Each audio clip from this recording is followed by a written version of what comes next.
What's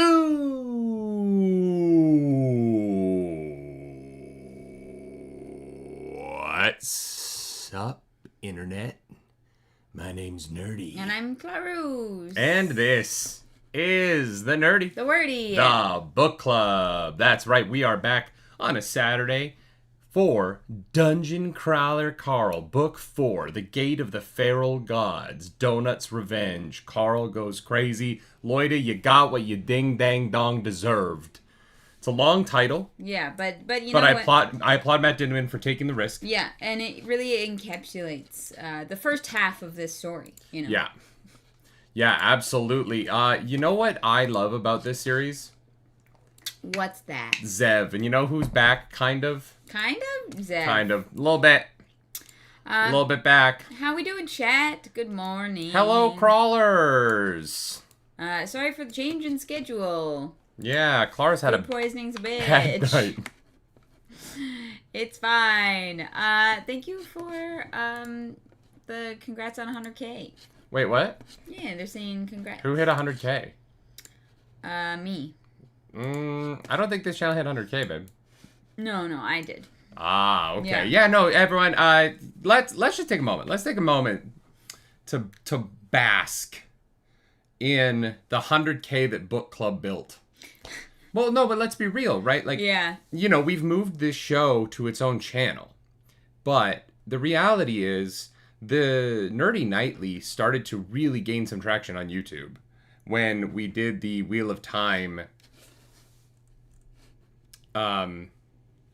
We did the Wheel of Time trailer reaction. Yeah. Which led to us doing the Wheel of Time show, which led to Book Club. And then, you know, especially those early days of Book Club, when it was like crazy popping, when we had a bunch of people in here that I'm glad are gone. Yeah. And y'all know why. The reality of those times was the original growth of this channel. Yeah. Right?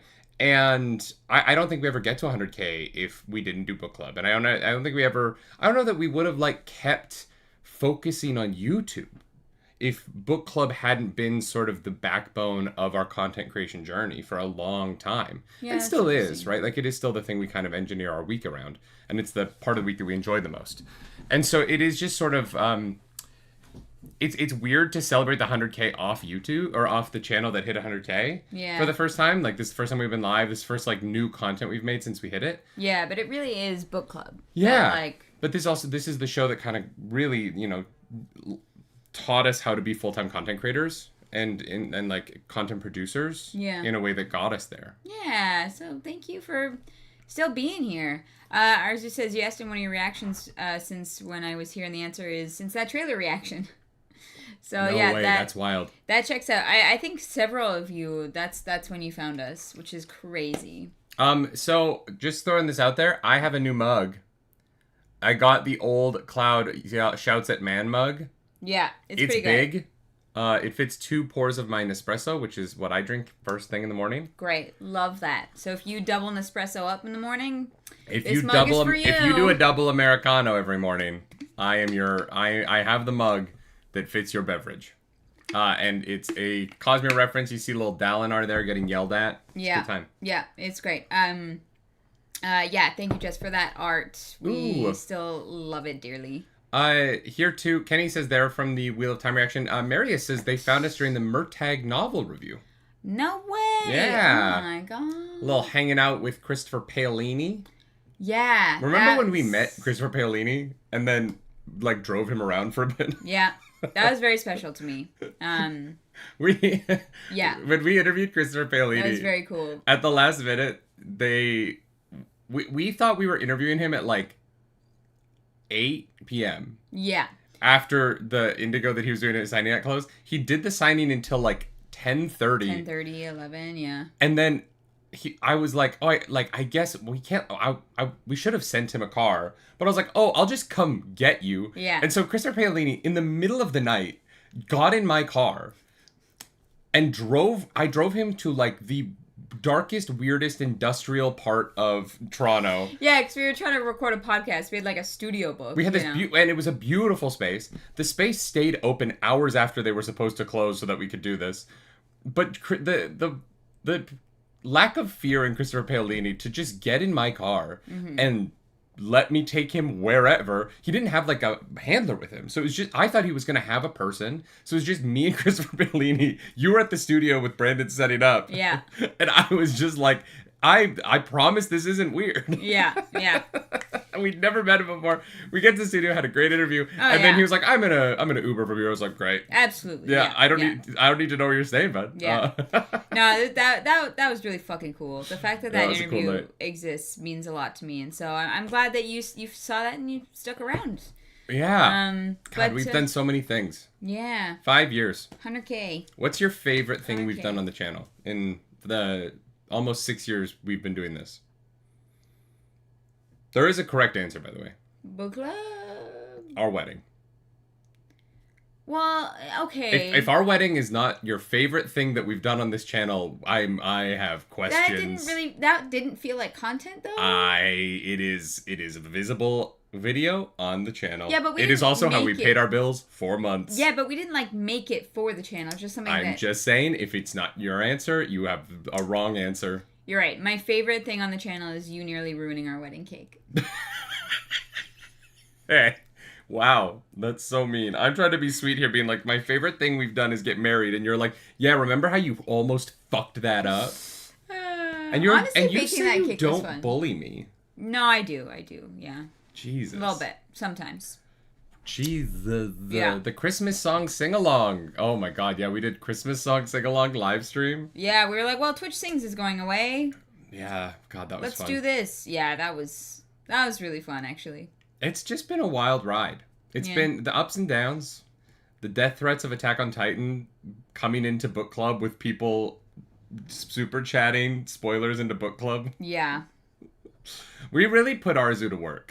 For a bit there. We put all you to work. Let's be real. Rob, James, Rob, whichever you prefer. Sex Monkey. Yeah. All the mods who were there through the journey of trying to deal with people wanting to give us money to be mad at us because they're obsessed with their little Nazi show. Yeah, kind of. Oh, the internet's a lovely place. Yeah, it's so lovely. What a good place full of good people. I'm glad we have our corner of it. Also, all of those men from that CNN report. What? Oh God. Well, fuck those men. I just want to say I want to take a public stance. Can I be brave for a moment on the internet? Sure. Cars, can I be brave and take? I have a hot take. Okay. I think that all the men in that Telegram chat should go to prison. Oh yeah, super hot. It is a spicy hot take. Spicy hot take. That's a spicy meatball. Yeah. Just fucking like book them all on like intent. Throw them away. I mean, yeah, you can throw someone in jail for intending to murder. So. No, I think you actually have to attempt murder. I don't think intent to murder is a crime. I think it does have to actually rise to attempt. I thought it was like premeditation. Now that I think about it. I don't think premeditation is what makes something first degree murder. Yeah. I don't think premeditation is a crime on it. You can't just be like, they premeditated a murder. Because if that was the case, I should be in prison 1 billion times over. Why? Like, I've had thoughts. Thoughts are different than intent. Thoughts is premeditation, though. No. I meditated before the action. No. I thought about it beforehand. That's all premeditation is. No. Yes. No, it's not. It is planning it. Like, I'm going to get the supplies. I'm going to, lure them here. Whatever it may be. Sure, but I've, planned out murders in my head that I would never actually commit because I lacked intent. But I did the premeditation part. I've done the premeditation and only the premeditation part. I've thought really long and hard about how to get away with murder. Conspiracy to commit a crime is jailable. Ooh. Okay, all right, there you go. Ooh, we got him, boys. Atticus, thank you. We got him. It's a conspiracy to commit crimes. Hell yes. Yeah. No, that's it. Book them all. Throw them all in prison.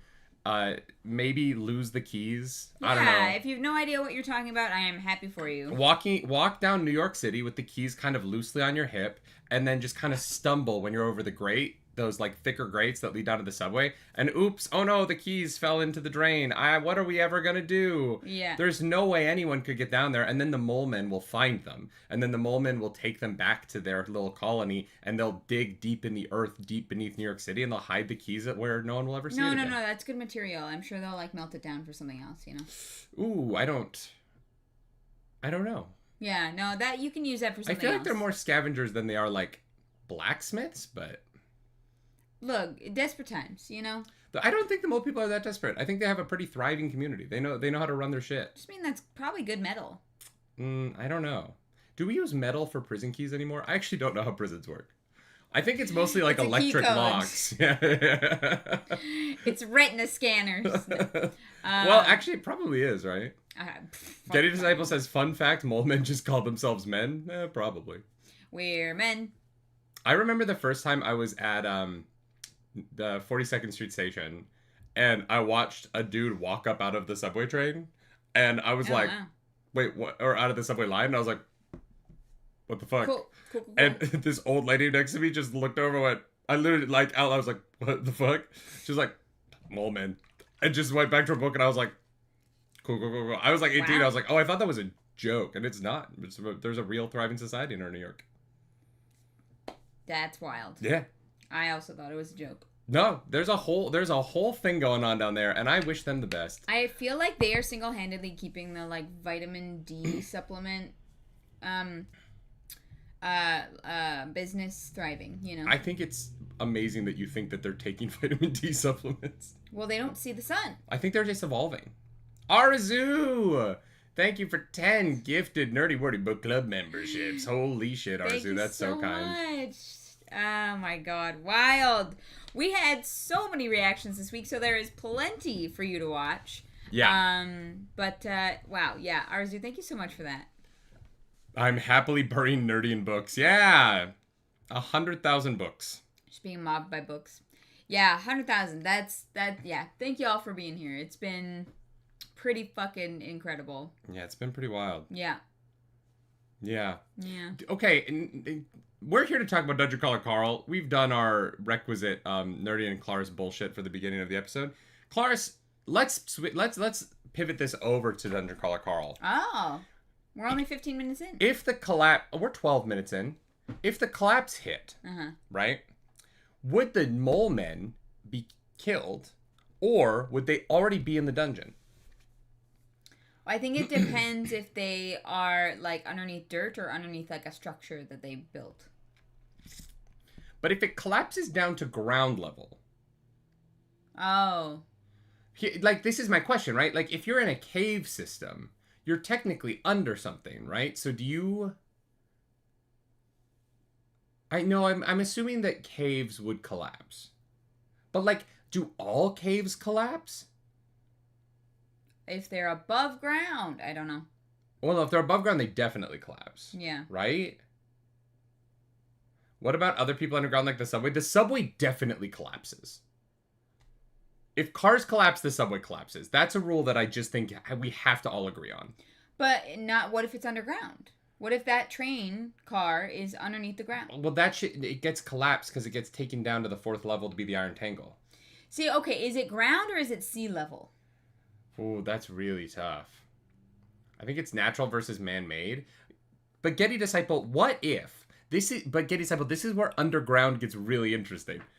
What if there's a man-made structure that is underground beneath a natural structure? Well, the natural structure wouldn't collapse, but, like, the man-made one would.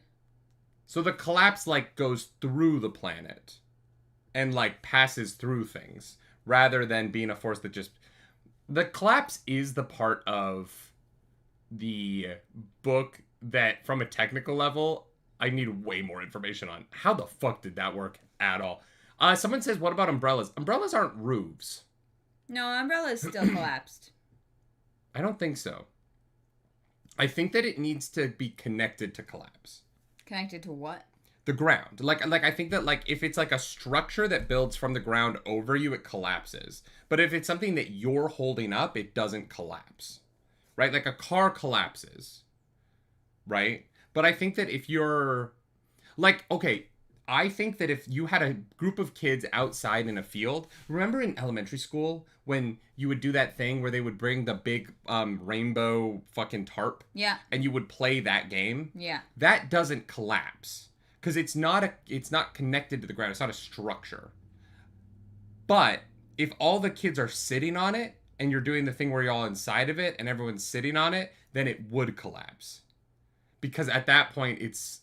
But would that kill you because it's a piece of fabric? Oh, yeah, all those kids are fucking dead.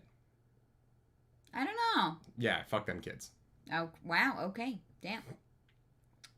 Convertible with the top down did not collapse, but ones with the top up did. That's what I mean. It Yeah. has to kind of... It has to be from the ground and around you to collapse. Okay. Is the rule that I think makes sense.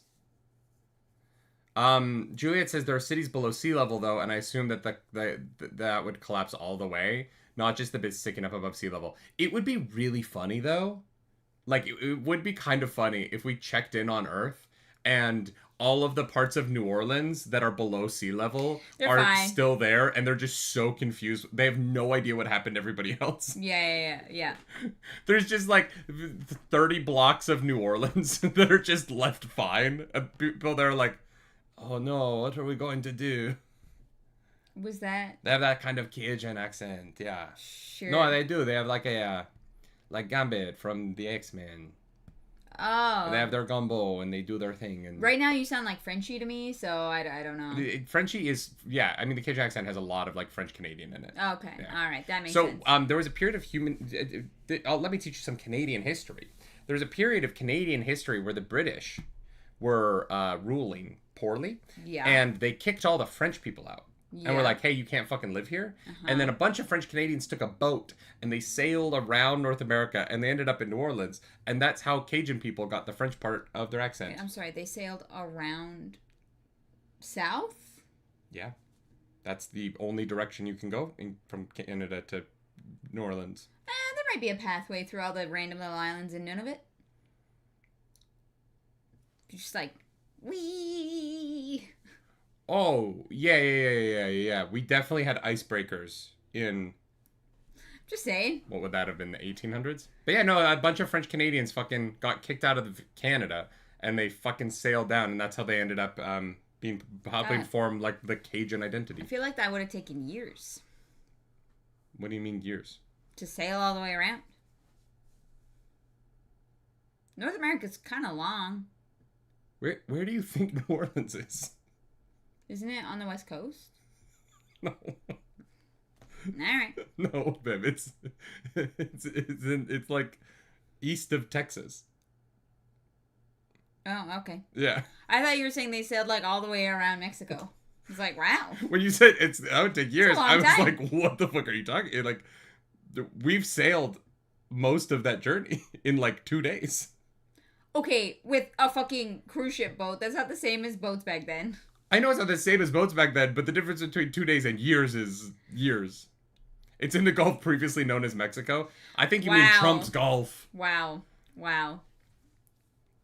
Anyway. New Orleans is connected to the Great Lakes via river? Yeah. That's... Damn.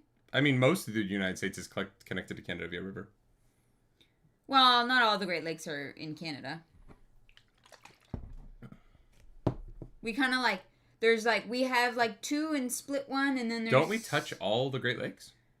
Do we not touch all the Great Lakes?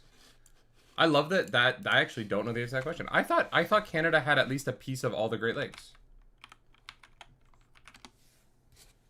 I'm just looking at a map of Canada. Oh, that's not helpful. That is not helpful. Oh, this one. Yeah, I don't think we touched, is that not Erie? That's... Yeah, there is one we don't touch. That's crazy. Very cool. Can't remember which one that is. It's the least important, I guess. If you were swimming when the collapse happened, you'd be fine, right? Swimming outdoors? Yeah, like, swimming did indoors? they steal No. all the water? Did they steal the water? Lake Michigan. Yeah, no, that's the least important lake, for sure. How many people do you think were, like, in a hot tub? Their house, like, outside. Beside them, just their collapses. house goes. All of their shit's gone. All they have is a bathing suit. And then a voice is like, Fight to the death in a dungeon. That'd be rough, but you'd get some sick achievements. But what if you were know? skinny dipping in a hot tub? First person to enter the dungeon naked. There you go. Ooh, the Big ol' AI is box. just fucking jizzing immediately. Yeah. Well, it depends what the AI is into. I don't know. Carl had his underpants and a leather jacket. True, yeah. That's significantly more. Leather jacket would be one of the things I would want to take into the dungeon. Leather, there's a reason why you wear a real leather jacket when you ride a motorcycle. You know what I mean? That yes, you shit. don't lose your skin. Yeah, and I don't want to lose my skin in the fucking dungeon. Fair enough. I want to live, chat. I want to live like Nico motherfucking Robin. Put some goddamn respect on her motherfucking name. I wonder I wonder how much clarification Matt Dinniman has done on the actual collapse. I wonder if he's yes or no umbrellas, you know? I mean, I feel like those are the important questions. I feel like it's probably a spoiler. I think that, and here's why I think it's a spoiler. I think it's a spoiler because I think that we are going to, through the Volte implants and things like that, we are going to learn more about how the technology works and how it integrates their world. And so the technological reason for the collapse will be important for how a different piece of technological something happens later in these books. Okay. You know what I mean? I think that finding out more about how the portals and the technology of this world works will be relevant to how Carl is able to do damage to the system outside of the dungeon. Okay, interesting. Yeah, I think it's going to be important as these books go on. So I know Carl got another neural upgrade in this book. Yeah. Did we find out what it was? Yeah, it lets him know the altitude and flight That's speed. it. Okay, I was I know there was some. I couldn't remember what it was, which it was kind of important, but it wasn't game changing. It's pretty important. Yeah. Yeah, it's pretty important. I mean, for this moment, yes, it was Pretty important. right. Because I they do were remember flying. that they were flying. They were in a hot air balloon. Have you ever been in a hot air balloon? No. Would you? Yeah. Why? It's a method of transportation that I don't understand the appeal of personally. Because it's leisurely. I don't do things leisurely. I think that is the problem. Okay, there it is. But I also I'm not as scared of heights as I was as a kid. Where when I was a kid, I was terrified of heights. Genuinely, I really, really, really did not like heights. And then I grew to be 6'4", and I was like, well, I can't be scared all the time. I'm so far from the ground. But I still don't love heights. I'm not a great flyer. I'm a very nervous flyer, especially in turbulence. Even though I know this is what's so fucked up. I know that nothing can happen, right? I understand on a physics level how crazy turbulence would have to be to rip a plane apart, because I've done a lot of research about it because I'm neurotic like that. I understand that planes are built to withstand almost more turbulence than is possible unless the pilots drive into a storm. The problem is that doesn't help me feel great about flying. Okay. And so I'm a nervous flyer, and I just think a hot air balloon to me is it's a fucking tarp. You know what I mean? I hope a bird doesn't come peck a hole in it. That's a legitimate. That to me is a legitimate threat to hot air balloons. Okay. Is that a bird just shows up and is like, nah, fuck these guys, and kills you. So don't piss off any crows. Yeah. Rule number 1: don't piss off any crows. Murderous, vengeful fucks. Yeah. Murderous, vengeful fucks. I don't know. I don't really see a hot air balloon as being that much different from a helicopter. So yeah, not gonna lie. Also, don't love helicopters. Having been in one, it's too loud. Well, when we were on the cruise, we talked about maybe doing a helicopter tour in Alaska, right? They take you to see the glaciers and stuff, and Again, I would do it. I'm not so scared that I would never do it. But you're kind of just I just nah. don't really see the appeal. Right? Okay. Helicopters to me. I don't know. Seeing the sky, I don't know. I think it'd be really beautiful. Helicopters, to me, when you're in it, sound like they are actively trying to fall apart. They Okay. like the sound and feel of being in a helicopter is being in something that wants to die. Okay, I've never been in one, so I cannot speak to that. And so yeah, I don't know. I think it's kind of cool. Like I think the sights are nice. But you're like, I don't really like. I'm not like hankering to. I'm not hankering. Okay. I can see things looking up, and you can see them looking down, and we will have seen the same things. I'm sorry, what? I can stand on the ground and look at the and look, I've done this, right? I've looked at the Grand Canyon. It was really cool. And then I got in a helicopter and I looked at the Grand Canyon and I was like, that is a very big hole in the ground. And it was cool. It was very cool. But number of things. If you're going to do a Grand Canyon helicopter tour, do not take more people than can sit on the edge seats, because the people in the middle seat on a visual tour of the Grand Canyon by helicopter are just kind of looking at people looking at the Grand Canyon, which is fine for some people. But if you're in the middle seat, not the best experience. You kind of want a window seat on a helicopter tour of a place. That's point one. Point two, it is still a hole in the ground. Like the angle you see the hole from, it's still a hole. Okay, that is a hole in the ground. I'm talking about like the rolling countryside. I can drive through the rolling countryside and see it from my car. Yeah, that is a very different view to me, but sure. It's a different view of the same place. Yeah. Right. Okay, so... I see the house from a different perspective than you, but we see the same house. So you're like, those photos from space, meh, it's still Earth. I see Earth every day when I look out my window. Okay, you got me there. The photos from space are pretty fucking cool. But also, like, we have, like, really, really, really, really good cameras now. Someone can go videotape a helicopter tour, and I'll watch it on... From the safety the of Oculus your own home. Quest. All right. And I'm good. I don't need to do it again. I would, like, if you were like, I really want to do this, I would do it with you. You know what I mean? Like, I'm not so terrified, but I don't love You've no desire. Yeah. That's fair. Yeah. It's not my first choice of, like, if we were like, what do you want to do in Paris today? I wouldn't be like, I want to go on a helicopter tour of Paris. Okay. It wouldn't be the thing that I choose. I feel like, honestly, I would rather go in a hot air balloon than a helicopter. See, that's crazy to me, because at least a helicopter's closed. But a hot air balloon... Oh, no, I mean the ones that are, like, open. That you, like, get to look at. Why would I go in a closed helicopter? That'd just but there's, like, being walls. in a plane. And windows. You're looking at windows. Yeah, I mean, there are half walls in a balloon basket.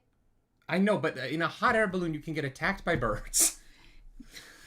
Why are you so scared of birds popping hot air balloons? Because they're fake. The government replaced the birds with drones, and they're gonna attack me because I've been critical of the fucking orange mustard man. Chat, are there any instances of birds popping hot air balloons? Please confirm. Okay, let's just Google it. Can a bird?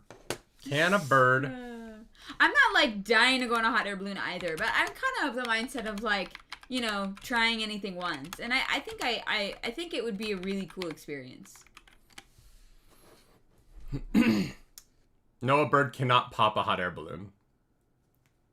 Well, there, your fears are assuaged. I don't know that I buy that. That was the AI overview. We need to go to like actual human information. Oh my god. In rare cases, birds can cause a hole in a balloon when they strike it. However, this would be a very small hole, not large enough to take down the entire balloon. But what if the hole gets bigger before you get to the ground? Basically, nothing happened when a bird hit a hot air balloon. Basically, nothing happens. Okay. Oh my god. Hot air balloons can't pop. They already have a big hole in the bottom. Yeah, that's true. There's no popping. It's just because it's called balloon doesn't mean it's like party balloon. I didn't say it was a party balloon, okay? No, I we're just not mean, like, flying on fucking helium. Well, no, we're not. We could. No, I know. I mean, be a lot. I think that happens in the movie Up, but I haven't seen that part of the movie. No, Up is too much for me. I think that is the premise of the movie Up, but I wouldn't know. I don't remember either, and I have seen that movie. Are they flying on just like raw helium in that movie? Hopes and dreams, babe. Hopes and dreams. Isn't that the Hindenburg? Was the Hindenburg just pure helium? Oh wow. That's fair. The first 7 minutes of Up is rough. I turned it off. I watched the opening of Up and I went, nah, not today. I'm too sad for this shit. The Hindenburg has a great reference in the song "History is Made by Stupid People" by the Arrogant Worms. Oh yeah. Yeah. Fun song. Yeah, I was like, I thought the Hindenburg was hydrogen, because isn't helium not flammable? Yeah, fuck it, man. Where's Rob Ross?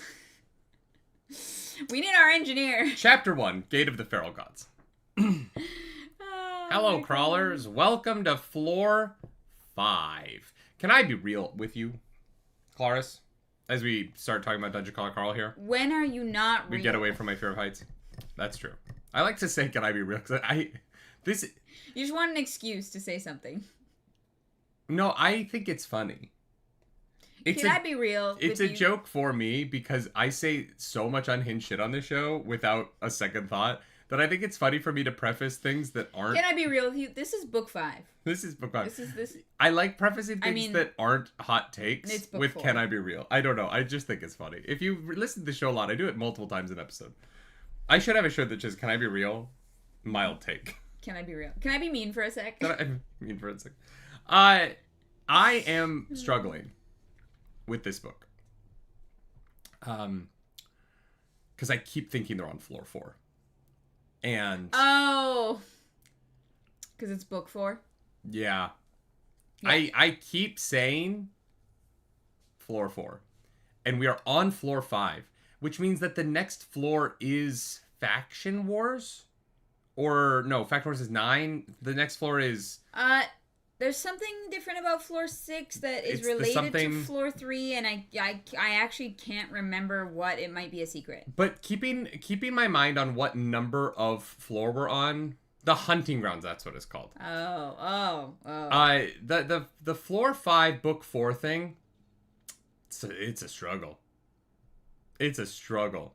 I honestly want him to do 2 floors in a book again, so that we are further away. Yeah, Yeah. Because when it's 1 away, it feels weird. Yeah. But if we were 2 away, my brain would be like, oh no, we're on floor 7. This is book 5. That's not even close. Yeah.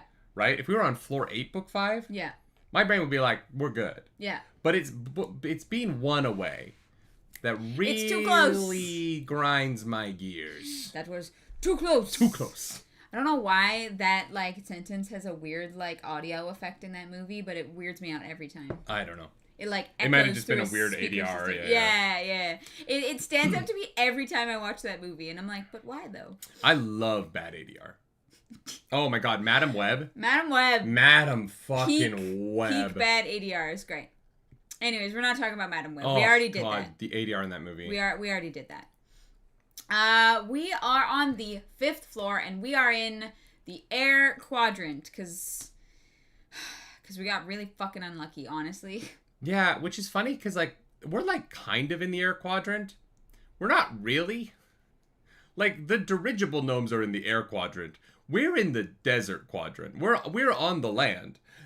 I just found it funny that we're in the air quadrant because there's things in the sky. The air, yeah. We are not in the sky the majority of the time. Right. I thought this was going to be Tears of the Kingdom. We're hopping from Sky Island to Sky Island. Parasailing or whatever it is.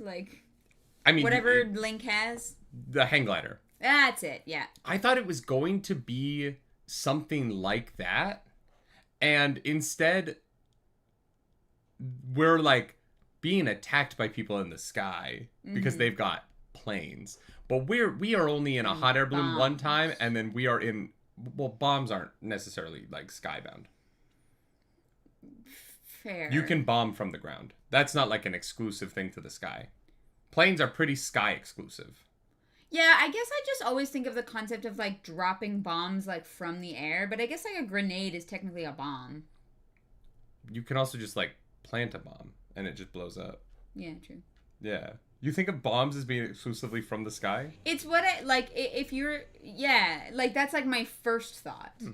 I know that that's clearly not the case. It's just things that explode.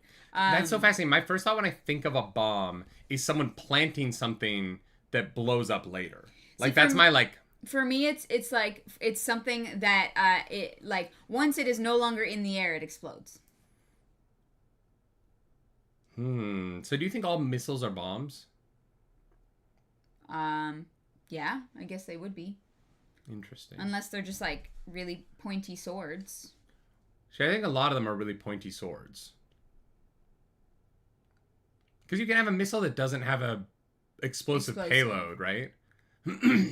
Probably. Like, you can drop, like, a really, like, heavy piece of tungsten as a missile, and it, like, does just rips a hole. So much damage, yeah. Okay. I think so, right? I don't know. I don't know either. That's fascinating. I don't know a lot about bombs. I've never built a bomb. I'm not particularly, like, interested in bombs. We were not those science kids, you know? No. I don't need to blow stuff up. I'm good. Yeah, I'm alright. That one NFL player blew his fingers off with a firecracker. See, even for the 4th of July. Like... And played that next NFL season, which, like, he's more of a man than I am. Because I would have been like, my hand hurts. I'm not wrapping it. He's also making millions of dollars. So maybe for millions of dollars, I would do it. Maybe you would, yeah. Yeah, that's fair. I'm not a big, like... I think explosions are so cool. And I've been around them a lot on movie sets.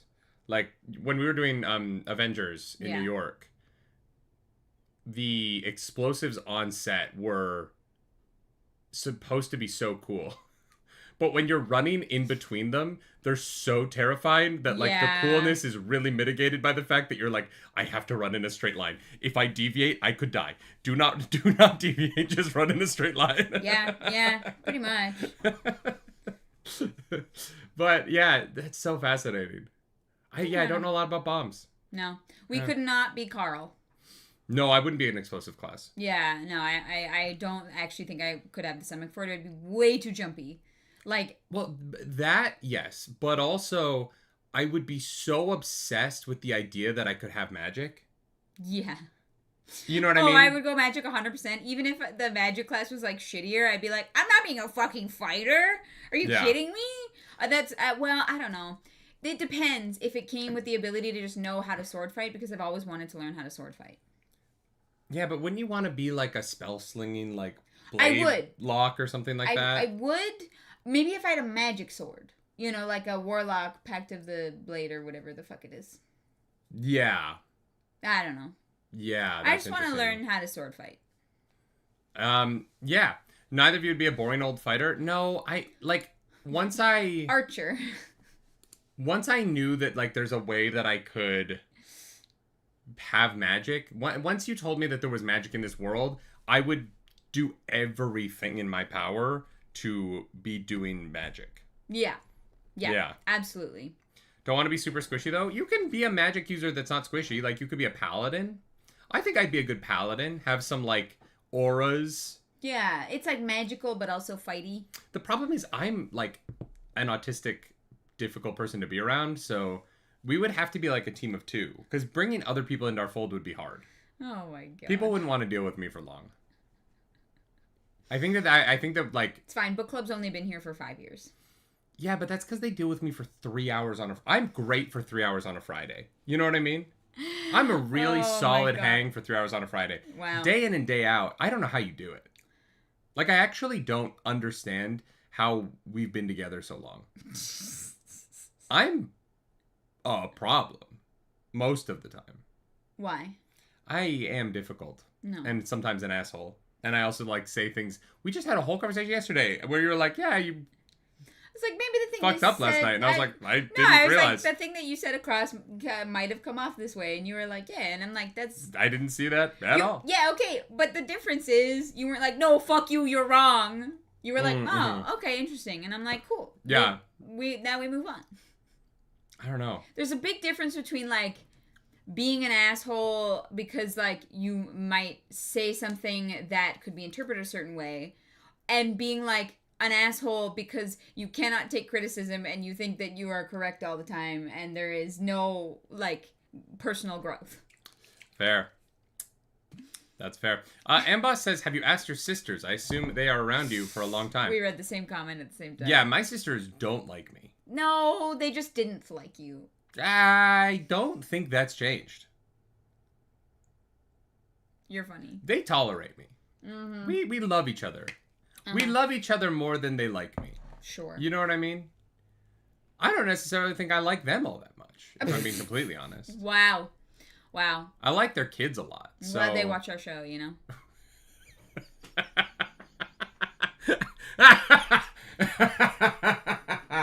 Can you imagine Sierra?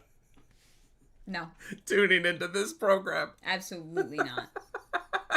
Not even like a fraction of a percent. Like, there is simply no way.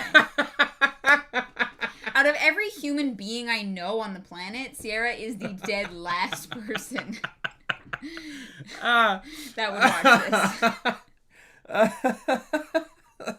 I can't even, like, if Sierra told me that she read Dungeon Crawler Carl, I would freeze. Like, you would watch me, like... Your whole worldview would change instantaneously. You would watch me short circuit in real life and just pause and be like...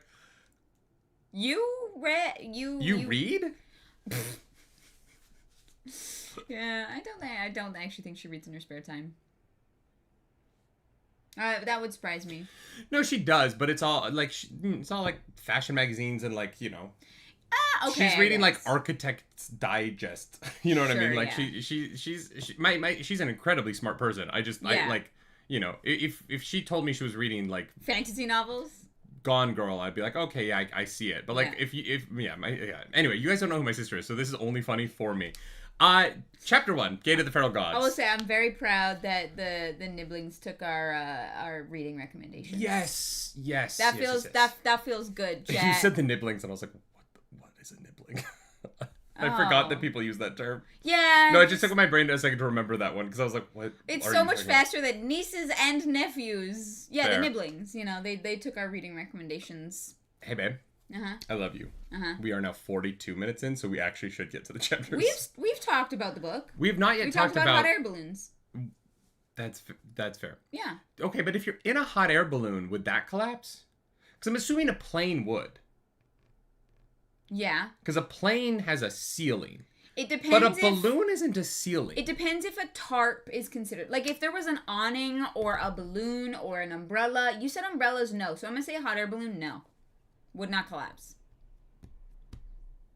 So, what if you're in a hot air balloon?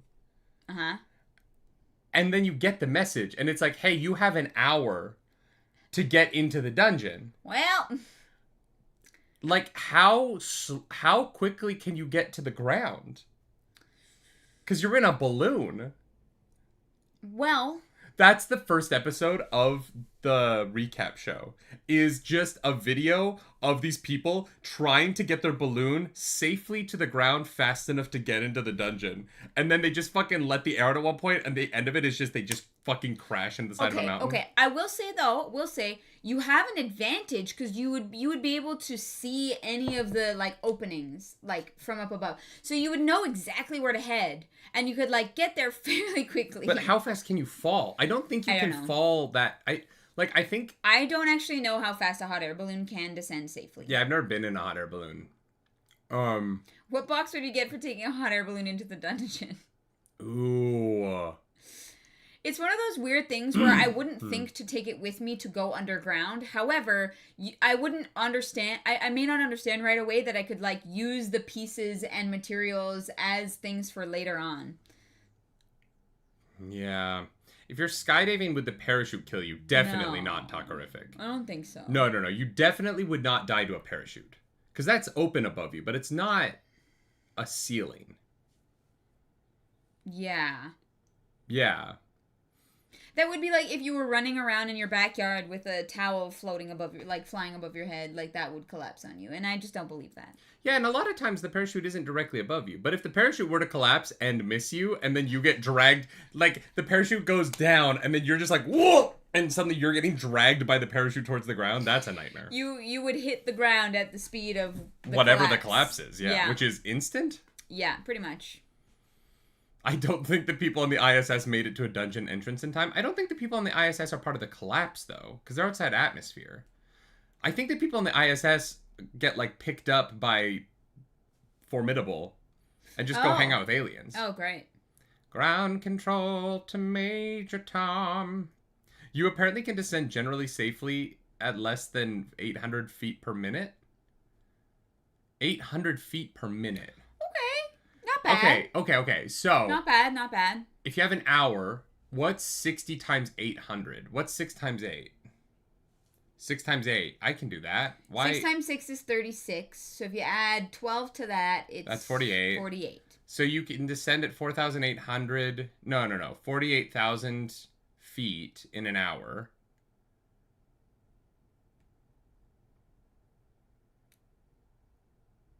No, 42,000, right? I don't know. No. It would be... Wouldn't it be 48,000? Problem is I have no concept for how tall 48,000 feet, 4,800 feet is.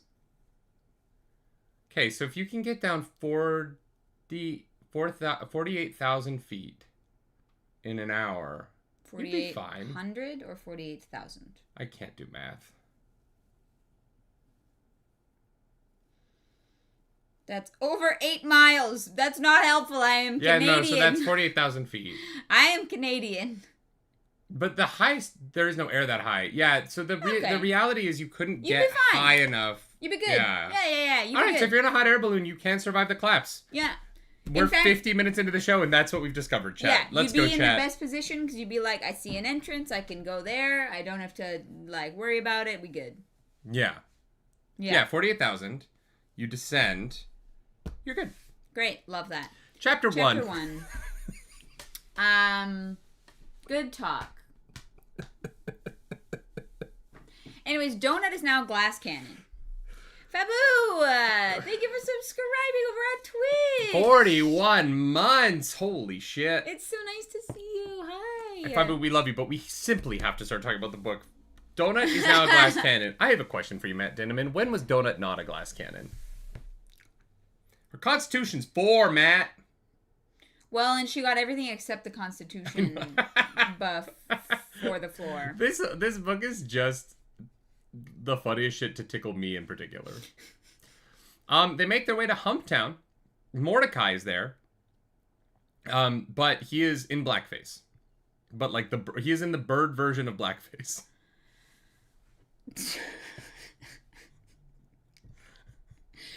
Wow, yeah. He shows up as a different kind of Skyval. And my first thought was can you imagine if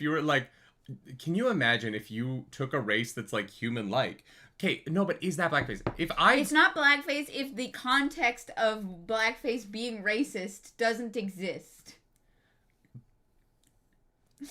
But what if it does for his... What if he is currently dressed as the Skyfowl? 100%. There might have been minstrel shows. His people were racist towards... The Skyfowl might have put on minstrel shows back in the day. We don't know. There's just Skyfowl burning cork and rubbing it into their feathers. Yeah. He goes, my race is more handsome. Yes. Racism in these books, Matt Dinniman. How dare you? But what if you got to the 3rd floor and you picked a race that was human-like? Say you picked Elf, and the version of Elf you got, and you were oh my god, yeah. You're am I a problem? But you're black forever now. And you. It's if you pick Drow, suddenly, well, you're racist. Well, it depends what kind of Drow. Sure. If you're the modern purple Drow, the modern very gay Drow. Then the very gay Drow. They solved Drow racism by making them queer. One minority to another. Sure. Yeah, sure. We'll go with that. Absolutely. But what would you do? What would you do with the... if I was suddenly black, I guess it wouldn't matter, because the aliens watching the show don't understand what minstrelsy is. Who knows what those podcasts going out about Earth culture are? There's no way they get it right.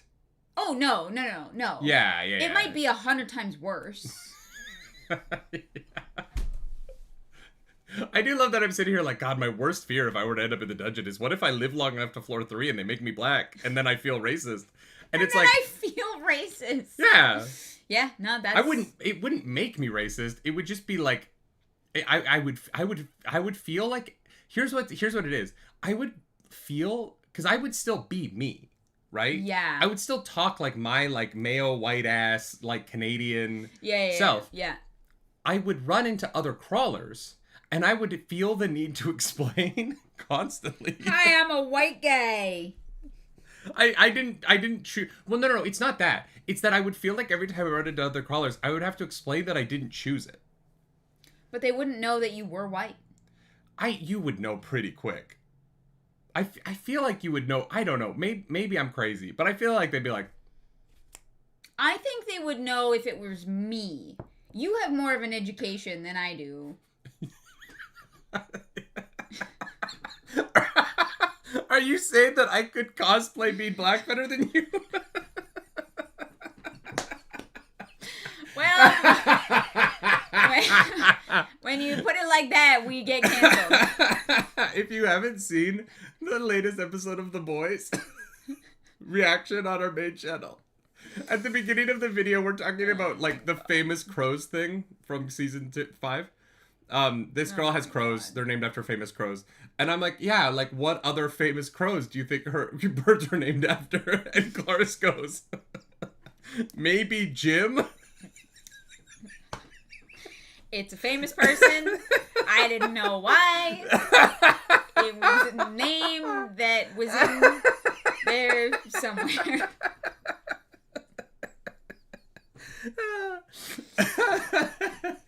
Yeah. Oh my god. I'm Canadian, okay? I had to spend 4 years learning what first past the post system is and why we have it and what we do. I didn't have time to learn about the Jim Crow era. My god. Okay? I had to figure out our overly complicated democratic system. Oh my god. Hey, not my fault. At least his dog has his own house. You know what I mean? Yeah. I'm pretty sure people still comment that on every single thing that we post. Yeah. Oh my god. Yeah. Anyways. I love you a lot. Great. I wouldn't have you any other way. Oh, wow. We get to chapter 2. We talk with a bunch of friends around the world. Ellie's in the water world. Where is everyone? Ellie's in the water world. Yeah. We later find out that Chris is in our world. He's in our bubble, but he's not in our quadrant. No. It seems that the quadrants are, like, divvied up based on, like, averaging out levels. So because Carl and Donut and Katya are so high, they're stuck with a bunch of plebs. Yeah. Prepotente's not in ours. No. Lucia Mar is Juan not. C is not in ours. Yeah. Lucia's working with people, though. Yeah, which makes me think, like, maybe the program is not 100% accurate. Or maybe she just found other people who also want to kill, like, the corporations, right? What do you mean the program's not 100%? We saw her at the end of last book. Yeah. We watched her kill. Yeah, but AI exists. Or no, was that this book? Which, when we watched her kill Prepotente's partner? No, not Prepotente, Florin's partner. Was that that was at the beginning of this book. Oh my god. It's like chapter, like, 5 or 6 we'll or get something, to it. We'll get to it. We'll get to Afechi, yeah. Afechi, that's it, yeah. Yeah. We chapter 2, we open a bunch of boxes. We get another toe ring because, of course, and we get a tattoo. Oh yeah. We got a little teardrop tattoo. Yeah. Because we are now. We are the genocide. What? That's the tattoo. Carl killed a whole race of people, and so we are now the enemies of all lizards everywhere. Yeah. Yeah. Yeah, great. And then we meet a little boy named Skarn, and Skarn's got a dope little telescope that we use.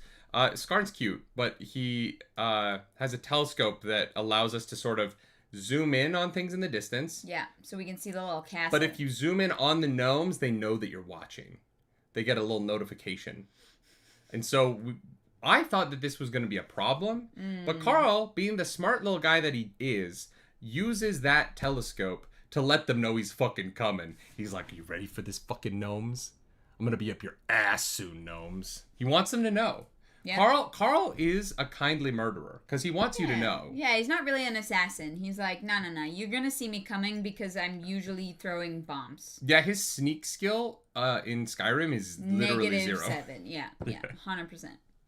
He's like sneaky archer, not in my world. Absolutely not. Then we set out into the world. We got to meet other... Basically, we find out that the bubbles... So we should just explain how the bubbles work and then talk about it. The bubbles are 4 quadrants each. Each one has land, sea, subterranean, air. If you beat the castle in your quadrant, you can go to the other quadrants. But you're stuck in your quadrant until your castle is down. All 4 castles in your bubble have to be down for anyone in your bubble to use the stairs to the next floor. Yeah. And so we realized we got to work kind of with everyone here. And we find some other crawlers. Including the idiots. A team of... What did you call them? Archers? No, you called them rangers. I did, yeah. But they're fucking archers. They are archers, yeah. Score 1 for nerdy. This is why I'm insufferable. Because you keep score. Because I keep score. That's, yep. It's fine. You could tell me the score is whatever it is, and I'd be like, yeah, sure. Whatever you say. Oh, I don't remember the score past the moment where I'm like, I got one right. And then I forget about it. I don't harp on things for a long time, except for the score is always 1 nerdy, Clar 0, because we can't remember what the score was previously, and you only remember when you were right. No, I remember when you're right. I love when you're right. I'm just being funny. No, I think it's wonderful when you're right. You still think we bought that Sauron precon that we did not buy. It's here. It's fucking not. It's definitely here. Where in the house would it be? I looked everywhere. We didn't buy it. The reality is, you have won so many more Commander games against me than I've won against you that I need to like... That's not true. Only on 1v1. Yeah. In 4-person or 3-person Commander games, I have never won. Which is wild. But in 1v1, you beat my ass, and so I have to be right about things every now and then, so it's not like a total tidal wave all over my face. Oh. All right. We went there. You could tidal wave all over my face. Jesus Christ. I'd allow it. I'll allow it? Yeah. Sure. More likely I would make it happen. But Sleet Sheep, thank you for that super chat. Can't wait for you to get to the 7th floor. It's the best floor. We're so excited. We freaking love this series. It's been a hell of a ride. Amboss has never bet against your wife that something isn't there. I am certain things hide until the woman of the house goes looking. It's not about something that isn't there. It's about something we did not buy. That she's claiming that we purchased. That we didn't hand money over for. Debatable. It's on video. We get to Humptown. We're in Humptown, which Katya's like, it's funny because the Bactrians are camels, ha ha ha. And then we find out, no, it's because they're humping and there's a lot of changeling prostitutes. And we stay in a bar called the having a good time. Toe. Did you get the toe joke? The camel toe? Yeah. I'm pretty sure they explain it in the book. They probably... You're right. No, I think actually you are right. I think they did. Yeah. Because it's just the toe, because they're all camels, so it's just... Just the camel toe. The toe, yeah. Just like if you went to a moose town, it'd be the knuckle, like... I still can't believe Moose Knuckle is a coat brand? I love it. Love that for them. And their logo is literally just testicles. And their jackets are $4,000. And they have lineups to, purchase them. Do you want to own a winter coat that has testicles on the sleeve? Do we have a $4,000 jacket for you? Honestly, though, they are nice jackets. I know they're nice, but, why is your logo testicles? How did that happen? They had to have thought that it wasn't going to be a success. Why would you invest in a business and, put all the work into it if you were like, this is going to bomb so hard? It's just something that you do when you're high. And you're like, oh, it'd be so funny. And then it blows up and you're like, fuck, maybe our logo shouldn't be testicles. We fucked that one up. I'm pretty sure it's all very intentional. Because we're talking about it right now and they're getting free advertising. Yeah, but I'm never going to buy a $4,000 testicle coat. They're nice. I might. I mean, you don't have your own testicles, so I get it. Oh, yeah. I just need to, have some for... According to the internet, you do. Depends who you talk to on the internet. Definitely trans. Yeah. Yeah. 100%. We're going to transvestigate Clarice, a woman who's been naked on the internet since 2015. that long. Sure. Long enough. So yeah, so we realize a number of things. First of all, we have a bunch of like gnomish things that we learn about. They basically have a gravity bomb. They've got a nuke. They also have gnomish drop bears. Yep. And if you don't know what drop bears are, Australia.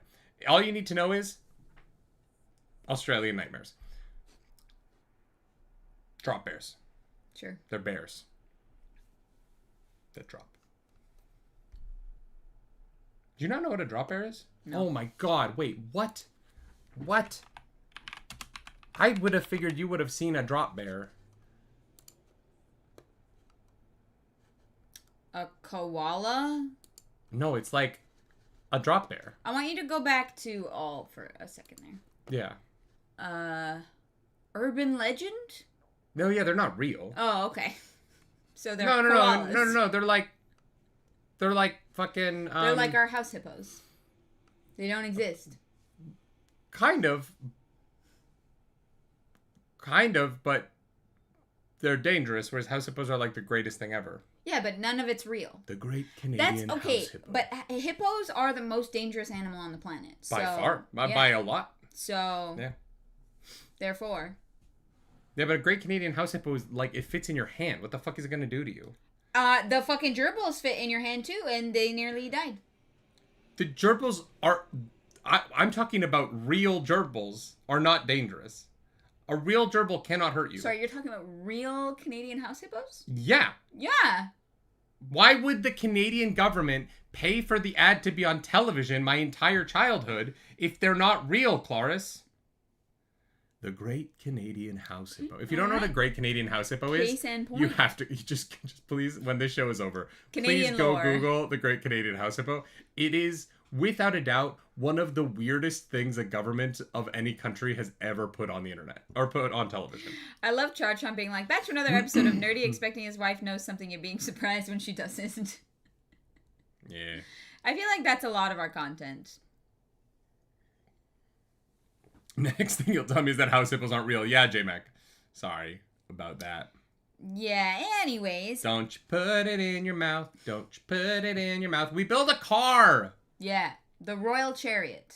The Royal Chariot of Princess Donut. Yeah, because she deserves it. Yeah, and as we're finishing up our little vehicle that definitely needs air conditioning, the gnomes blow up a town.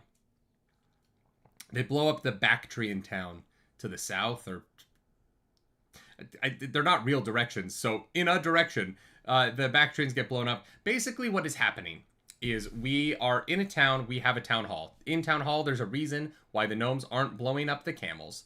The Bactrians also had a town hall. And in their town hall, there was a reason the gnomes weren't blowing up the Bactrians. Turns out it was a pig. It was a pig. But the missions are for the crawlers to get into those town halls and be like, hey, why the fuck aren't the gnomes destroying this? And then when you get in, it gives you a reason to fuck shit up. Mm-hmm. And so we lose an entire town, which is deeply fucked up. Yeah. We also get the recap episode in chapter 4 of What's-Her-Face killing Efechi. The fucking saddest fucking bullshit Matt Dinniman's written so far. Yeah, that was fucked up. I mean, it was like, we got to watch their whole love story. And Quan CH being a fucking cunt. Let's not move on from the love story yet. Oh, okay. Let's start with Beauty, and then we can get to the fucking idiot. This is so sweet. One man has turned into a crocodile because the woman he loves has a staff that makes little bugs. And when he eats her little bugs, he gets stronger so that he can fight and win the dungeon. Mm-hmm. That's beautiful, man. Mm-hmm. Can you imagine choosing to Twilight be a crocodile so you could eat your lady's bugs? I cannot imagine that. No. Yeah, still a better love story than Twilight. Yeah. Beauty and the Idiot is the modern story. Yeah, Fabu, that's me and Clarus. Oh my god. Have you watched the past 6 years of content we've made? Beauty and the Idiot. Nerdy Nightly's life. Ba, ba, ba, ba, ba. I'm the one that doesn't know shit. Oh, Beauty and the Idiot. They're both you. That does make sense. It's me. I'm in love with myself. It's the two wolves inside you. Ah, yes, yes. Inside you there are two wolves. One is hot, one is dumb. They're constantly fighting for dominance. It's a tough struggle, you know, but someone's got to do it, I guess. That is a shirt. Inside you there are two wolves, and like one of them is like very like girly pop cute, and the other is like got its tongue hanging out, and it's like it looks like Ed from. It's like the third Hydra in the meme of the Hydra. Yeah. One is hot, one is dumb. Yeah, 100%. Wait, I need an artist to make this. I want to sell this shirt. Oh my god, that's so funny. Oh man, which do you feed the most? I mean, Klaus feeds the hot one pretty significantly, and I feed the dumb one pretty significantly. Yeah, we're like a good 50-50 split, I think. Yeah. And so we watch, so Florida and Fetchy have this beautiful little love story, and then they're working together to get rid of this boss.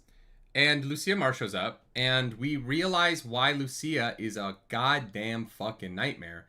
And it's because she is a child who believes that none of this is real, and so she believes that there's no consequences for her actions, and so she kind of just lashes out at everything, which leads to Florin. If you call her crazy, she doesn't like it. Yeah. Florin shoots her multiple times in the head with a shotgun, and Ifechi, his love's head blows up.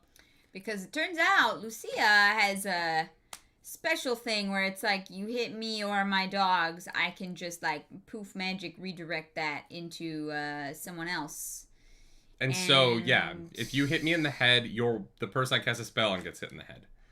And so Florin ends up with a gold skull above his head. For Ifechi's death. Having been given the responsibility of killing the woman he loved. And I have a question for you. Do you think that he should have the gold skull?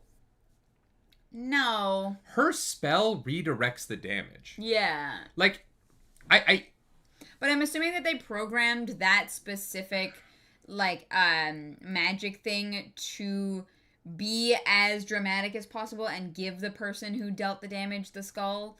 I logically would not think that it would do that. But I think that the AI in the game is like, nah, we're gonna fuck shit up. We're gonna make it awful and terrible and heartbreaking. And do you think that the kill always goes to the person who does the damage, or do you think the AI just made a call in that moment? Because if you told me that the AI made a call... Well, it is interesting, right? Because we know Lucia Mar has several skulls above her head. Yeah. So if she used this method of killing people, she wouldn't have this skull. Although I guess you can still use that and then do the killing blow yourself. So yeah, Risha Bhattacharya, thank you for being a member for 8 months. Hey, thank you. Sorry, I can't join out. Hope Clarus is now well. Are you now well? I'm good, yeah. You feel better than yesterday? Oh, yeah, no. Food poisoning is at least usually fairly quick, so it's fine, but... We had already paid for Secrets of Strixhaven pre-release, and so we went, and Clarus was literally, like, winning Magic the Gathering, but, like... You won one of your games. We ended up leaving our pre-release early, though, because when Clarus's stomach is like, the smell of coffee really is that okay for me to say? Oh, any, like, strong smells are very uncomfortable. And, this store has free coffee for everyone, which is really lovely. Yeah. But all the cups are open, nobody has lids, and every single person around me has this cup of coffee that fucking stinks. And I was like, I have a horrible headache, and it's turning my stomach, and, like, I don't love the smell of coffee in the first place, but if I'm feeling 100% healthy, it doesn't usually bother me unless it's like in my face for a long period of time. But look at holy we flip. pulled the $20 Witherbloom dragon. Look at that. Look at the card. It's so sexy. Yeah. Big dragon, sexy man. I got a $45 card. Yeah, from a play booster. Crazy. Yeah. We had really good pulls yesterday. I am magic rich. Let's go. We got some pulls yesterday, chat. Yeah. We'll be talking about that more in a video later. For now, where are we at? Oh yeah, so Florin is done, unfortunately. Florin, he does get down the stairs. Lucia gets down the stairs. Ifechi's obviously dead. He gets down the stairs, and he never goes to open his box. with all of the money that he got from killing the woman he loved. Mm-hmm. So there is that. I mean, fair. I get it. We did find out every time you go down a floor and you're on the top 10, your bounty doubles.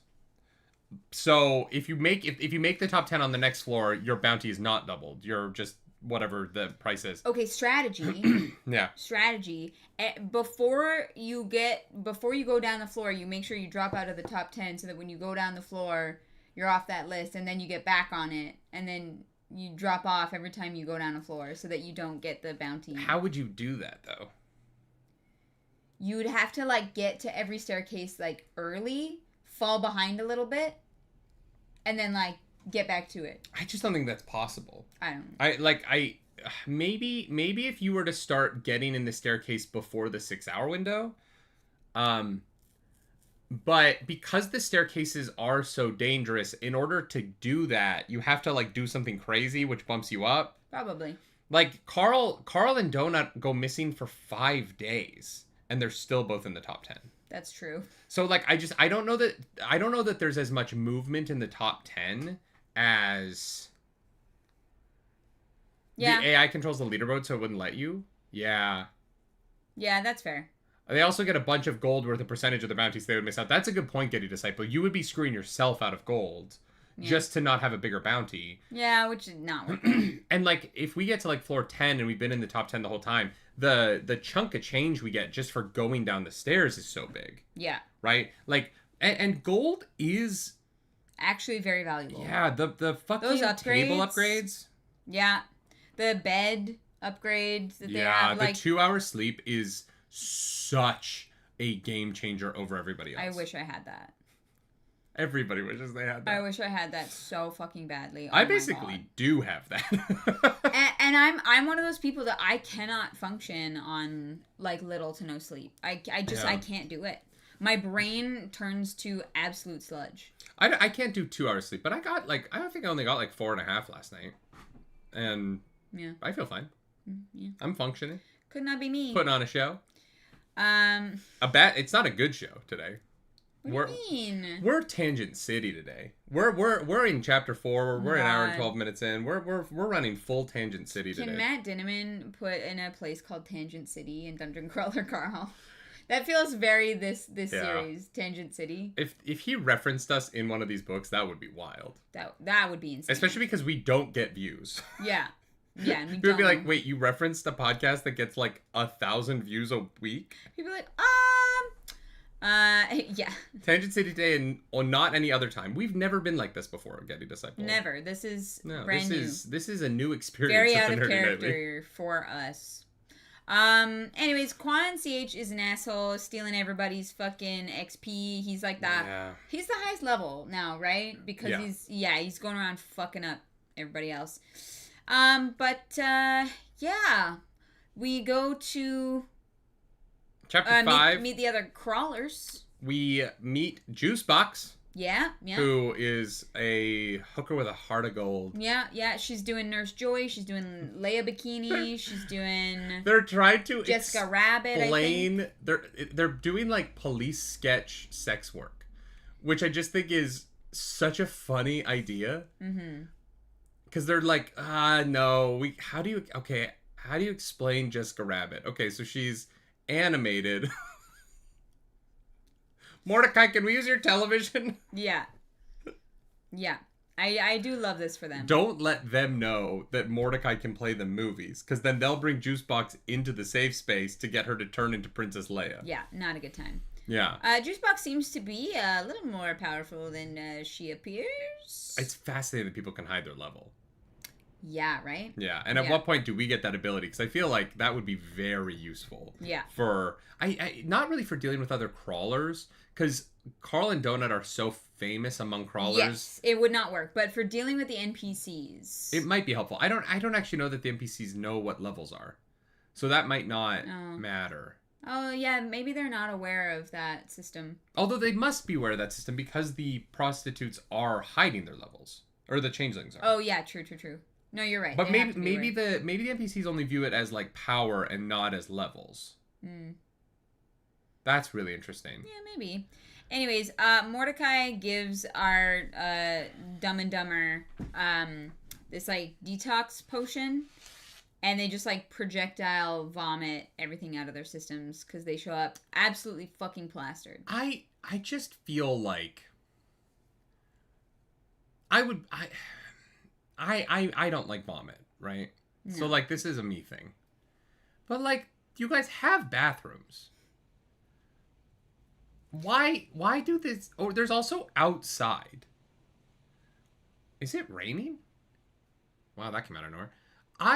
Is that rain or wind? I don't know. I feel like Mordecai doing this in their... I get that you guys have a robot that cleans it up. Mm-hmm. But Mordecai doing this in their safe space felt like a violation of trust. I would be much angrier with Mordecai about this than they are. Mm-hmm. Because he knew that was the effect. But that's what the cleaning robot's for. I know, but I don't... No. No, I get it. They're vomiting in my living room. Yeah. I didn't like this, Mordecai. Yeah. I was disappointed in you for not saying, like, go outside, drink this, and then, like, kick them outside. Let them fucking get it out of their system in public, where, like, the sand will take it away. And then we can deal with it. They're gonna bomb the city anyway. You know what I mean? Like, go... The cleaning robot definitely needs a raise. Is he getting paid? Yeah, let's be honest. By Borant. Oh my god. Well, they come up with a plan. They're going to sneak into the town hall. Yeah. And while doing that always goes well for us. They discover that some of the dromedarians are also changelings. So the dromedarians have been infiltrated.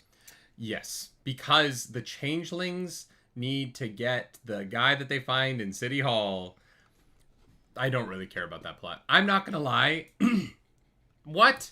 Linus Vikström, thank you for being a member for 10 months. To be fair, they are Florida Man, though. They are Florida Man. Yeah. Yeah, they are car dealers who became a group of archers. They made a van into a convertible.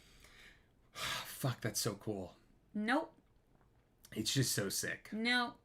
I want a convertible Toyota Sienna. Why? Just to be the one person who has it. All right. Also because that car runs forever. Sure.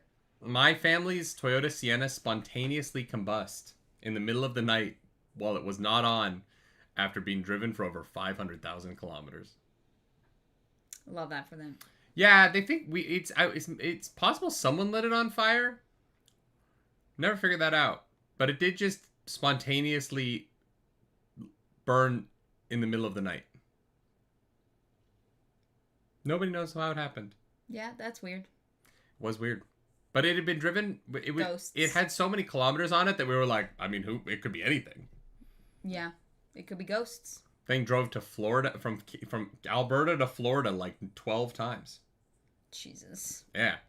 We put some miles on that baby. Yeah, she worked hard. I drove that shit to Edmonton and back. That's only 3 hours. Yeah, but that's a chunk of a drive. I just mean you were like, yeah, Florida and back. Like, that's fucking huge. Like, yeah, to Florida's Edmonton and back. Florida's the biggest drive. But we drove it to Colorado. We drove it to San Francisco. We drove it to... Those are a lot of the big ones. That's wild. We had a conversion van do that at the auto auction I worked at 30 plus years ago. That's sick. Finland and Florida are basically the same place, right? Yes, Getty Disciple. Sorry, yeah. The Florida people and the Finland people are different. If you go to Florida, you'll hear a lot of people like, Florida, Florida, Florida, Florida, Florida, Florida, Florida, Florida. I don't think you can go anywhere in the world and hear that. Duval! Florida, Florida, Florida, Florida, Florida. I have no idea who Duval is.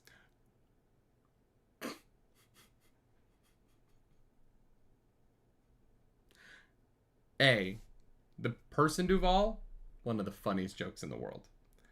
The place Duval, where the Jacksonville Jaguars play. Sure. Duval County. Great. That's why they yelled Duval. And then when the latest head coach got hired, they were like, hey, can you give us a Duval? Like a big Duval. And he went, Duval. And everyone was like, what the fuck was that? That's awkward. And everyone was like, he's getting fired immediately, but he's awesome. And so everyone was like, we're never making fun of him again because he rocks. But he is like the nerdiest little white guy. He looks like such a like weeb. And he's just an incredible football coach. It's very funny. All right.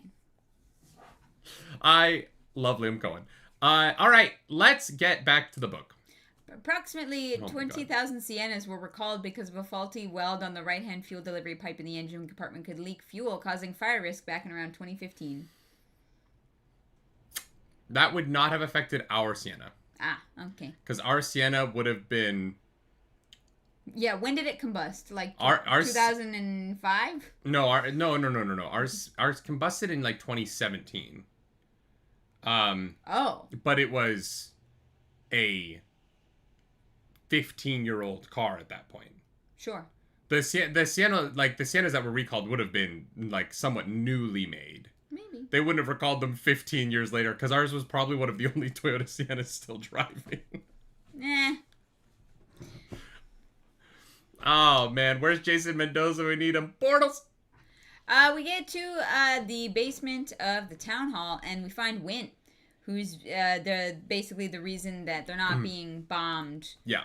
And apparently there's a changeling dromedarian named Henrik. Yeah. Who's torturing him, because they want him to like give corporeal form to Quetzalcoatlus. Coatless, yeah. Mm-hmm.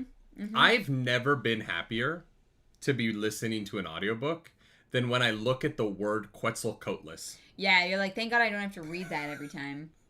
Who the fuck put those letters together? Yeah. But the thing is, Carl is not the only person there. Some subterranean crawlers, they like show up at the boundary and kill Wynn. Because Wynn is like, this is a guy torturing me. This room seems to be a weird space between two bubbles or two segments of the bubble. Yeah, it's like your fence with your neighbor's house. Yeah, there's like a little bit of a crossover here where they're able to be in the same room but only in this room. Yeah. And so Wynn dies and Carl is like, there is our collateral. Come to the Desperado Club. I'm gonna beat the living shit out of you. And they're like, why would we do that? And he's like, I'm gonna sit down and I'm going to draw you. He got a map that they need, but they can't pick it up. So, because of the way that this works, because it's on his side of the room, like they can't cross into the same side of the room. The invisible barrier is like between them, right? And so he's like, I will hand draw you this fucking map that I got for your domain, you idiots. Because Wynn, the interesting thing about Wynn is the funny part of this scene is that the idiots from the subterranean section killed him in the way that they did because they misunderstood. But he's actually like a incredibly sad story.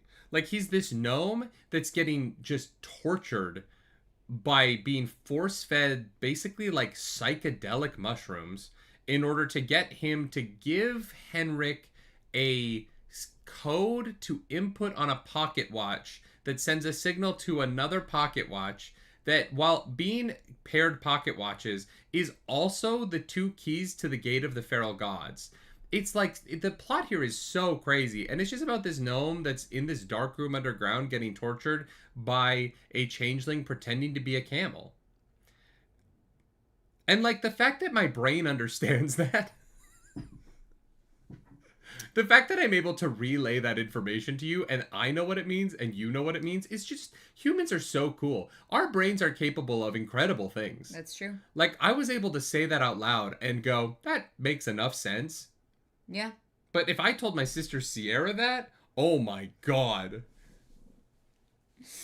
Oh, can you imagine if I told Sierra that there was a changeling pretending to be a camel torturing a gnome so that they could get a code so that they could pair two pocket watches that are also an incredibly powerful magical gate spell from D&D so that a group of other gnomes that have a flying two-story suburban home on top of a castle in the sky don't drop a gravity nuke on a city of camels that are all really horny and fucking shapeshifter prostitutes? Can you imagine the look in my sister's eyes if I said that to her? It would probably be the same look in your eyes if she tried to explain why periwinkle and powder blue are not the same thing. I thought periwinkle was like a purple. It doesn't matter. But powder blue's like, I understand what powder blue is. I thought periwinkle was like a purple. It is closer. It is leaning more purple, like, than powder blue is. Yeah. Yeah. You've seen Periwinkle from Blue's Clues, right? Yeah. Yeah. I don't It's like think... a kind of like not quite lilac. Lilac is a little bit more like pinkish, I guess. Anyways, doesn't matter. I don't think it's that hard to explain that periwinkle and powder blue are different colors. They're not similar. Like like it's more like mauve and aubergine. You know what I mean? No. The real ones know. Sure. Do you know what aubergine is? A color. Yeah. Yeah. You know what mauve is? Yes, it's a color. Yeah. Honestly, mauve and periwinkle are also very similar. Yeah, mauve is sort of the in-between between aubergine and periwinkle. You act like I can't talk colors. I can talk colors all motherfucking day, girl. You come for the king, you best not miss.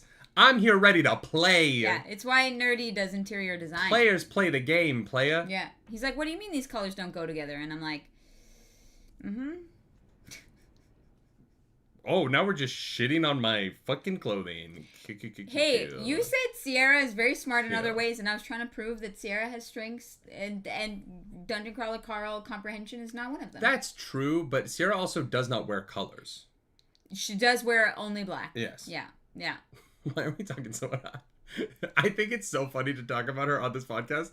I don't know that she would find it funny, and our audience has no idea what we're talking about. I'm doing this for me. Aubergine is like nowhere near periwinkle at all. I said it was closer to mauve, and then you said that is also not true.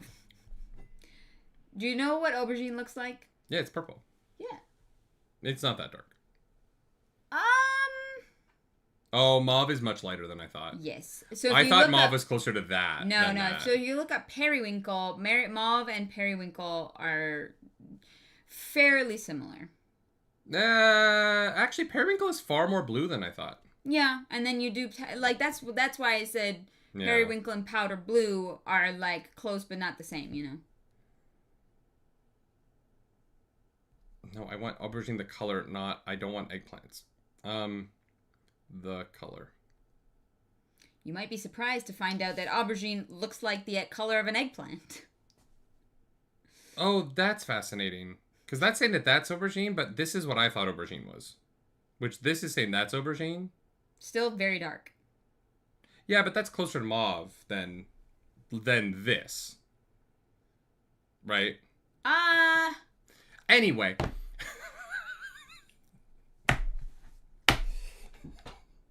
Do we just quit doing the show at some point? Do we just go like, "Hey guys, we're just doing streaming now.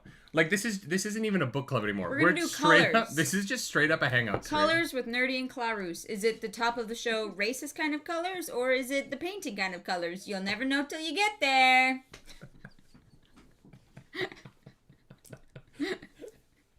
If an AI turns me into a black elf, am I racist for existing? The questions we ask on the Nerdy Morning Book Club. These are the real questions. Truly. I cannot believe the direction this... I thought we were going to be so on the rails today, and we have not been on the rails at all. There are no rails, that's why. Oh my god. Anyways, Win is dead. It's very bad. They say, you gotta meet us at the Desperado Club, and they escape the town hall. They use a fucking Beanie Baby Toad thing to try and, like, confuse the dromedarians to think maybe there were random toad people invading. Doesn't really work. Getting into Win was a whole fight that we didn't talk about, but we did fight a bunch of people. We tried really hard not to kill anyone. Yeah. We were trying to be good this time, and then the fucking Subterraneans fucked it up. Yeah. We get our new sponsors. Carl is sponsored by the Open Intellect Pacifist Action Network, also known as OIPAN. Yeah. OIPAN. Yeah. Yeah. As Billy Butcher would say. Donut gets sponsored by the Verilux Real Pet Companions and Katya from the Squim Conglomerate. Yeah. Yep. And then we go to the Desperado Club and we draw a map. We find out about the Tomb of Ansur, which is the tomb the subterranean people are in underneath the world that we're in, which is going to probably be the final boss of this, I think. Chris takes out the water one. We take out the air one. I think that we're gonna do the land, and then we're all gonna go into the tomb together, and then it's gonna be the mummy, and Brendan Fraser's gonna show up, and I'm gonna get rock hard. That'd be fun. Who Rachel Weisz is in that movie, and then who's the woman with she plays the like ancient woman with the tattoos, and you're like, God damn, everyone in that movie's so fucking hot. Yeah. The dude in the desert, I can't remember any of their names. The Mummy was made for the bisexuals. It was made to let like closet bisexuals understand themselves. Yeah. I have a crazy theory. Fuck. You know who would have been the fucking best Carl? Mummy era Brendan Fraser. See, I was thinking about it, and I was like, I feel like Carl in my head is like, oh my god, and I'm now forgetting the actor's name, even though I knew it. Amos from Expanse. Oh, Wesley Chatham. Wesley Chatham, like 20 years ago, because he's almost 50 now, but... He's almost 50? He's like 47. I just saw him in an interview. He looked fucking... Oh, no. Fine. He looks great. 50? Yeah, dude, it surprised me too. Because I was like, wow, Wes Chatham would be a fantastic Carl. And then I looked at how old he was, and I was like, oh... Damn, he is actually kind of maybe too old. Yeah. But he would be so good. You know what I mean? Yeah, he would have been great. Yeah. Fucking... But no, like, for me, Mummy era Brendan Fraser as Carl would have been... I could see that for sure. I have a theory that the Open Intellect Pacifist Action Network... OIPAN? Yeah. That this is... that their whole entire corporation is like a front, and that somebody else who had the cookbook started this corporation. Oh, you think it's someone who got out and knows somehow that Carl has the cookbook because they're able to watch him discover all the things he knows how to create, and it's just got the order of things in the cookbook, and he knows the cookbook. They know the cookbook, and I think somebody who had the cookbook got out. And then used whatever their winnings were, whatever. Yeah, because I can't imagine that a true pacifist network would sponsor Carl in any way. So why? I disagree with that. The bombing anarchist? Oh, no, I understand. I understand that what he's doing in there is dangerous, but he kills Loita. That is not pacifism. That happens after they sponsor him. I know, and if their goal for pacifism is to end the crawl, then sponsoring the crawler who went on intergalactic television and was like, hey, maybe we should rise up against the people forcing us to do violence. Rising up, not pacifist. I disagree with that. I think that you can be a pacifist with an intention to work towards peace while understanding that I think that if your version of pacifism is allowing people to do violence because you don't want to do violence, the way of the leaf. Yes, but the way of the leaf allowed for insane levels of harm. That's why I think it's a front. I think that someone is watching and is seeing the order of Carl's discoveries and is like, this looks familiar. I think maybe they were a cookbook holder. I know that Carl, to anyone who doesn't know that the cookbook exists, because he had to pick his prize. He picked a random fucking book. It's not like it's a secret that Carl has a random book that's not worth anything. Oh, no. Here's the thing. If you know the cookbook exists, you know what that book was. That's why I agree with that. Outside of the dungeon, I think maybe knows what the cookbook is. No, this is my favorite Clara's opinion in a while. Or not opinion. This is my favorite Clara's prediction in a while. My far crackpot theory. No, this is if this is right, this is IO level. You fucking crushed it. I never even thought about that possibility, and I fucking love it. Oh god, babe, I love that.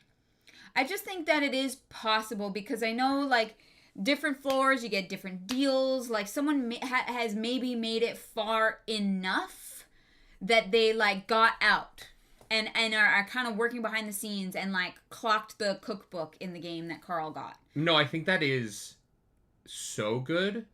Mm-hmm. I think that is so good. Could be fun. It also is like would be so fun to find out that one of his sponsors survived. Yeah. It would just be nice to know that someone survived. Yeah. Because like here's the thing. There's actually a lot of people in the world working to try and stop this dungeon crawl. But like I am a little bit of the opinion that like I love that Mordecai thinks that he's done after this, but I don't know why they would let him live. Like, I don't really know what incentive there is for him to be allowed to go out into the world after his contract is done. Right? Mm-hmm. And, like, I don't know how much leeway Odette has to have a life outside of the dungeon. Like, her job is to cover the dungeon because she's a dungeon person, right? But maybe she got out and she was like, the only way I can make a difference is to try and help some crawlers survive this. Like, she says her motivation is money, and that could probably be true. But maybe there's more to it than that. But here's the thing. Your motivation can be money and other things. Yeah, exactly.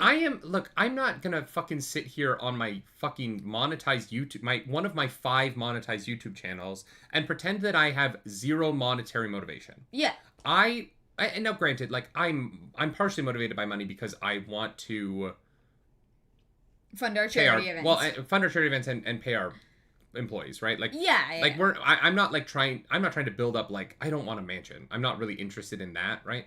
I want to make cool stuff and I want to make people laugh. I need enough money to do the projects I want to do. So I'm not trying to get a Bugatti. You know what I mean? I have a sensible SUV that does like the like hauling of gear that I need it to do. Yeah. And I never need a more expensive car. Like I'm never going to be, no matter how many followers I have, I'm never going to be a creator that has a Lamborghini. I just like that doesn't motivate me at all. No. If I could buy a Lamborghini, I could put $50,000 into a short film that I think would like do really cool stuff and give my friends opportunities. Yeah, or an investment. That's what I'm motivated by. But yeah. I'm not going to sit here and pretend that money isn't motivation at all for me because that would be absurd, right? I want you to be comfortable. I want us to always have food on the table. I want Daniel and Brandon and Joe to all be paid and never feel like they have to worry that we're not going to have enough money to pay them, right? Yeah. Like. Yeah. We're a team of 5 and 3 of those people rely on you and I. I am motivated by that. And so I'm not going to sit here and pretend that I have 0 financial motivation. Yeah. But just because I have a financial motivation doesn't mean I have that's the no only motivation that I have. Right? Yeah. And so I think that it is okay to be motivated by and although maybe I'm motivated more by like how can I make as many people comfortable as possible than I am by money. And money is unfortunately the way to do that. So okay, that's interesting, yeah. I don't know. But I take it back. I guess I'm not that motivated by money. I need money to do the things I'm motivated by. Yeah, you don't like I feel like people that are motivated. I actually do kind of take it back. I feel like people that are motivated just by money are like, this is the dollar sign in my bank account, you know. Which I don't even know right now. Yeah, as long as it's enough, that's fine. Not because we have so much money that I don't need to worry about it, but Cornerstone's the company, so like her bank account has the money in it, and I get paid every month by Claris, so I don't know how much money we actually have because you have that, and our accountant handles that. True. And I just have my little pocket. Yeah. So that I can buy Magic the Gathering cards. Nerd. I'm more. Let's be very honest. I'm more motivated by Magic the Gathering cards than I am by money. True. If I can turn money into Magic the Gathering cards, I will do that. Yeah, fair. Yeah. And honestly, we need to sell some of our cards. Y'all. Oh, they're my favorite. Does anyone want a Nerdy Nightly Magic card? I will sign a Magic card and I will send it to you. Yeah. How about that? Yeah, chat? we have so many fucking cards. How about that? Oh chat? my god. Anyways, yeah, I just look wanted at the little rabbits on this one. Oh yeah, that's a great art card. Hop to it, chat. Hop to it. Yeah, I'm motivated. I am unfortunately motivated by stuff. Fair. I don't know if you can tell by the eclectic mix behind me. I like stuff. We do like stuff, yeah. Yeah. And I need money to have stuff. Because I want stuff. That's fair. There's this Nico Robin statue that's like $900 and I really want it, but I haven't bought it because I'm trying to be responsible. Which one? She's got feet. She's got a bunch of feet. Oh, she's got feet. Are you the AI? No. It's here, I'll show it to you. Nico Robin statue. Wow, there are so many statues. Oh, there's so many. How would you even find it? Many feet, maybe? Many feet. There, it's this really cool statue. It's this one. Oh, what the fuck? Yeah. Okay, that is actually kind of sick. Wow. Yeah, but she has and she has a different shoe on each foot. Okay, drop a link for chat so that they can see. If you guys want to see the Nico Robin statue that I want, there's the link. It's not $900. The one I saw, this is the cheapest I've ever seen it. Well, maybe that's what I'll get you for your birthday. This is also the pre-sale for the original. I don't think you can buy it anymore. Oh, and so I think so now it is more expensive. Chad, if someone can figure out how to get me I think if I put this in. Nerdy's birthday is coming up on the 28th. Yeah, my birthday's in 10 days, and chat. We can band together to get Nerdy a birthday gift. I'm just saying. It can be this one's selling it for $805 on eBay. $1,000 on eBay. Ooh, yeah, okay. Because it's they don't make they're not making new ones. But these are an investment. You buy it, you keep it for a few years, and then you sell it, and you make room for a new statue. I will have come on it way too many times to sell it. Please don't. You can come anywhere else. You can come near it, but you one? cannot come. Oh my god, this one's just titties out. Oh yeah, it's literally. Now I'm just looking at Nico Robin statues on eBay. We have to get back to the show. Anyways. We have to do book club. What are we doing? Want to get you a birthday gift. Oh, okay. Wait, you have to assemble those things? Oh yeah, they come in pieces. Yeah. Oh, I didn't know that. That would make for a good stream, actually. Then we can write it off. No, we can't. Yeah, we can't write it off because we just put it in one video. Yeah, we can. That's how that works. That's how we got audited. I own the company. I know, and we got audited last year. That's how it works. We've already been audited. Nah, that's we definitely. We paid the government's. It's part of the set. Money. You make a video about it. I'm just saying. The statue should come in one piece. We're gonna finish the Going Merry on my birthday, by the way. Oh yeah. Nerdy is going to stream on his birthday, the 28th. So 10 days. I'm streaming for 12 hours. Okay. I'm gonna do 4 hours on Roleplay Relay, 4 hours on Nerdy Nightly, and 4 hours on Nerdy Daily. Why don't you just stream on all of them the whole time? Oh, it's a lot of chat. But then you have to people have to move around. There's too many chats. No, you need the lurkers. I know, but the whole goal of this is to end on Roleplay Relay, to gather as many people as I can to get subscribers on Roleplay Relay. I wish you could raid on YouTube into yourself. You can. It's just very hard to do. Oh, alright. Well. Yeah. Put in the background for all the One Piece episodes. Background, foreground. It's gonna be right here. It's the Clarus. You have to. I'm looking through the feet. Yeah. Where are we at in the book? What are we doing? Right. Yes. Wheel of Time, Book 4, The Shadow Rising. What? I was making a joke. Anyways, they go to the Desperado Club. They find out at the tomb. Carl gets the neural enhancer that we talked about. Yeah. And a vegetable. And a vegetable, which is gonna be very important. I couldn't tell you how, guys. I only get one crackpot theory per episode, and it was for the sponsorship. I have no idea what the root is for. Yeah. Not a clue. Unless here's where my theory will get confirmed. Okay. Here's where it will get confirmed. If that root shows up in the cookbook, in a recipe. Yeah. Then I will know that whoever this is was a previous cookbook holder. And that root's gonna show up in the fucking cookbook. I know it is. Oh, Ember has his theory that the vegetable is important for fixing Chris. Oh, because we need to root out the worm. Yeah. You didn't like that. Yeah, no, I didn't like that. I'm sorry. I just felt my wife get the ick. Yeah, that's fine. All right, so here is pen. If you want to just sign the divorce papers right here, you can. That's a white chalk pen on white, so I don't think that counts as a signature. That was a joke. Oh my god, it's to stave off scurvy. I mean, not bad. Yo, if I was in the dungeon and the babkas could just give me whatever food that I wanted, it would just be like berries and fruit all day, every day.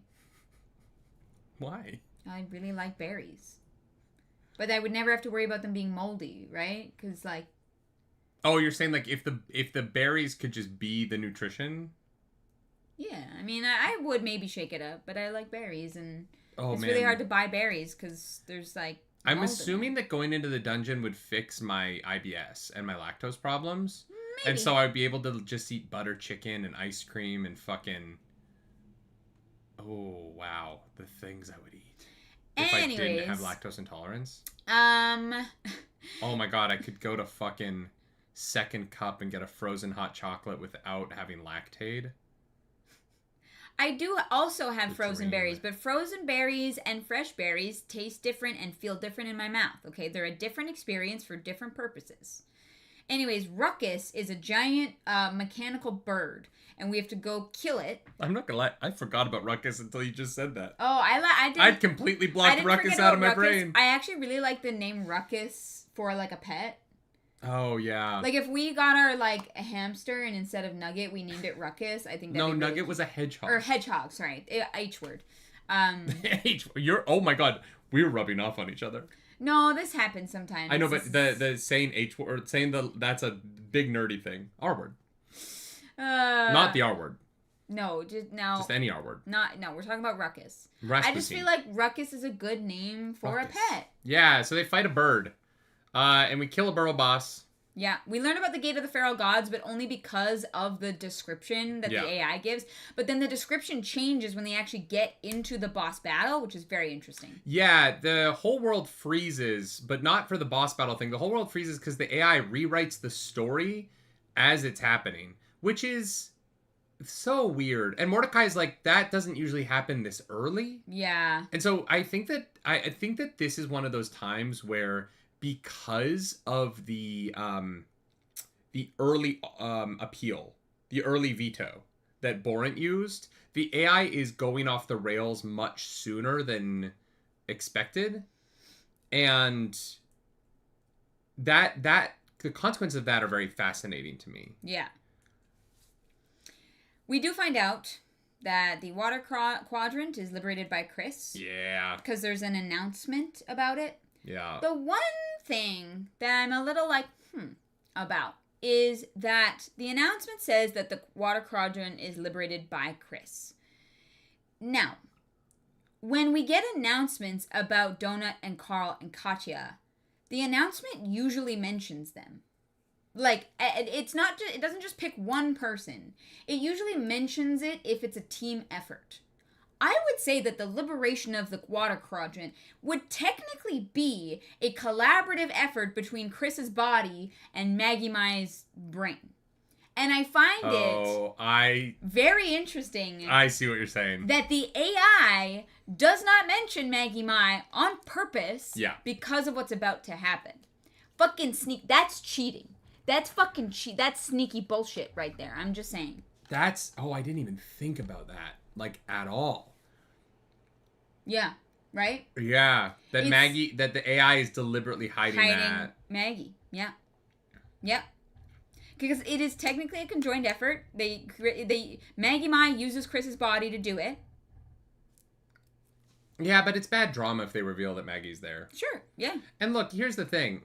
Absolutely. The AI is just... the AI is corrupt as fuck. Just like a queen... And not like a femme queen. I'm talking about like a bitchy old gay sitting at the end of the bar at the Ritz on 46th Street who just lives for the drama. If you've ever watched Vicious on the BBC with Ian McKellen and Derek Jacobi, it's that, actually. Yeah. Yeah. We find out that the water quadrant is liberated. Yay! Which leads to a discussion about with Imani in the chat about Chris's change in personality. And one thing I want to talk about this book, there's a lot that happens in like group chats. And I think that Matt Dinniman's ability to keep those group chats engaging, and part of it is the audiobook performance. Yeah, absolutely. Like, genuinely, I think that like the voices, I think that there's a lot of audiobook work that is going into keeping those group chats interesting. Yeah. But they are written in a way where I think that Matt Dinniman has a really solid understanding of not writing them as text conversations, but writing them as just I just have to write this as a normal conversation, Yeah. so that it feels a little bit more narratively driven. And I think that he's done a really good job of that, because there's so much that happens in the chat. Yeah. I actually wonder if I would enjoy the experience of reading these books less if I was physically reading them. And I've never thought that about a book before in my life. But because there's the, like, ding notification things when we're talking, when someone is, like, clicking it. Like, there's so much in the audiobook that enhances the experience of reading it. I'm like, I think I would still enjoy these books if I was just reading them. But I do wonder if, like, the chat system would irk me in a way because the format in the book changes. Yeah. And I just know that about myself, that it would be something that, like, I did notice every time. So, I don't know. It is, like, I could also have the same experience reading it as I do listening, but I have a feeling not. I think that the audiobook is definitely an incredible, like, experience for this story. Yeah, no, I think it's so well done. Mm-hmm. That's so fascinating. I wouldn't know. I haven't read any of the books, so. Yeah, we've only really audiobooked these. And we actually only own the first one in physical form. We haven't bought any of them since the first book, which we've never done in the past. We've always bought the physical copies of all the books we've done on Book Club. Yeah. This is the only series where we just haven't had time. Like, it's the past few months have just been so absurd. And so we just I keep meaning to pick them up, but like we've been burning through with just the audiobooks since book 1. Yeah. And usually we have physical copies of the books, and for this I haven't even opened a book since book 1. No, yeah, that never happens. Yeah. Because usually I'll go and look for words and stuff, but yeah. Yeah. We then go talk to Henrik. We're trying to figure out how all of the collateral works so that Win is dead, but the dirigible gnomes don't know that Win is dead yet, so the bomb is not being dropped. So we're basically, we go and we talk to the camel to figure out, the camel who's not a camel, who's a changeling, how the collateral works so that we can try and trick them into not dropping a nuke on us. The tomb below them is rapidly filling with water because of how Chris did the submarine. Not the subway, the submarine. So unfortunately, the final area of this world fight is going to be a underwater thing, which is fine because much like the hats on the second level, we're getting hella water breathing scrolls. Yeah. We're picking them up out of we're getting at least one out of every box. You know what I mean? It's like the AI is like, hey, this is going to be important later. Hey, this is going to be important later. Hey, this is going to be important later. Yeah. But it is one of those fun things about these books. This book in particular where... Actually, this is the first book where this has been a thing. But, like, how you solve these problems is going to affect how you go through the game, right? And there are different paths. If the tomb had been solved first, then the water one being solved this way wouldn't matter, right? So what order we take these castles out in has a drastic impact on what is going on with the game. Yeah. And I love that. I love the way it opens up this book to these what ifs. What if we had done this in a different order? Like, what is the alternate version of this? Fan fiction authors are going to love getting to, like, write the, like, different order of book 5, right? Or what book are we in? Book 4? Book 4. Book 4, yeah. And so I don't know. I love the open-ended version of the options for how to move forward. It's not just that we have to get to the final boss at the end of the fight. It is, how did we do it? What was the way in which we accomplished this? And I think these books have there's always so many different options for how we could have survived, and I like that. I like that it doesn't feel like we're on a railroad towards a big boss battle every book. Yeah, absolutely. Yeah. So we try and execute our crazy plan, which is basically that we drive out into the desert. We have Katya pretending to be a chair, and also a camel, and also Win. Win's body's been reanimated by donuts. Yeah. And which is fine, kind of, because apparently Win doing his, like, corporeal magic thing has drastic consequences on his physical being. So they're hoping that zombie Win is close enough to magically fucked up Win. So we tell the gnomes who come to check if he's alive that he did give Quetzalcoatlus the corporeal form, and that is why he looks like a zombie. And they kind of buy it, and then they turn around to go get back on their ship, and then Katya consumes Win, and then reconstitutes a part of herself to look like Win. Yes. Then she... Because they had to cast the spell to make sure he wasn't a changeling. Yes. But now that they've done that, they've confirmed he's not a changeling, Katya can take him over. Yeah. Then she becomes just Win and takes the chair and... Oh, no, she's also fake Henrik at that point. So fake Henrik, they cut fake Henrik's neck, which is just one piece of Katya. Yeah. Which has she's constituted around a bag of blood that Carl has from earlier, so that a bunch of not Katya blood comes out of the not Henrik that is one of the 3 parts of Katya that is currently pretending to be here, so that she can then consume fake Henrik and the chair part of herself and the real Win dead body, so that she can constitute herself as a fake Win, so that Carl can throw her over his shoulder so that they can get in the air balloon. Yeah, really simple, straightforward stuff. I don't know how they thought of that plan. I really could not tell you. They are really lucky that their party composition is what it is. So Donut's also like, hey, Win is really sick. I'm a healer. I can heal him. So you got to take us with you. Yeah. Like, okay, we can only take Win and Donut and Carl. So now that they're transformed, they go with the gnomes. And they're able to hijack them mid-flight. So, because they've got the Finland people. Yeah. Wait, the Finland people or the Florida people? No, I can't remember. The Florida people, babe. Okay, I couldn't remember which one was which. Anyways. Your Rangers. No. So we take over this hot air balloon, and we blow up the bombs that are coming from the wasteland to destroy the town, and that allows the wasteland to fall apart, but the castle stays in the air. The castle is just like, a 4-bedroom suburban home from Texas, because they're fucking Cowboys fans. Yeah. The book wants me to have sympathy for these people, but it makes them Cowboys fans. And it's like... I know it's tough for you. Also, the Finland people are the ones with the archers. The Florida people are the ones that are here and helping with the plan. Because the Finland people are in the other quadrant, right? Yeah. They had to meet up in the Desperado Club. Wait, what are Lewis and Faraz's classes, though? Florida man. I don't remember. Oh, I just thought they were all archers. In my head, I don't know, they're all archers. No, I actually can't remember. They've all got bows and arrows and shit. What their classes are? One of them makes smoke. That's true. One of them makes smoke. No, Matt Infante says the Finland people... No.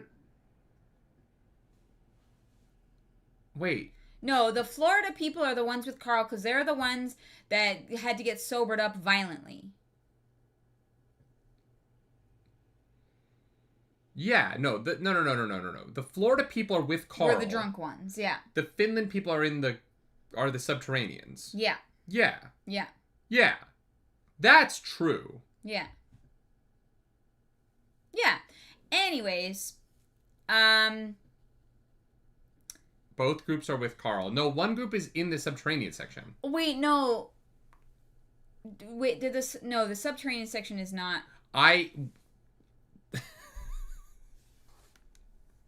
I'm so lost. Wait, then who are the subterranean people? How did they get the subterraneans are the banana and the spider. Wait, that's such an insane sentence. That's such a fucking crazy sentence. Right, that makes sense and I know what it means. Right, no, the subterraneans are a third completely separate group. Right.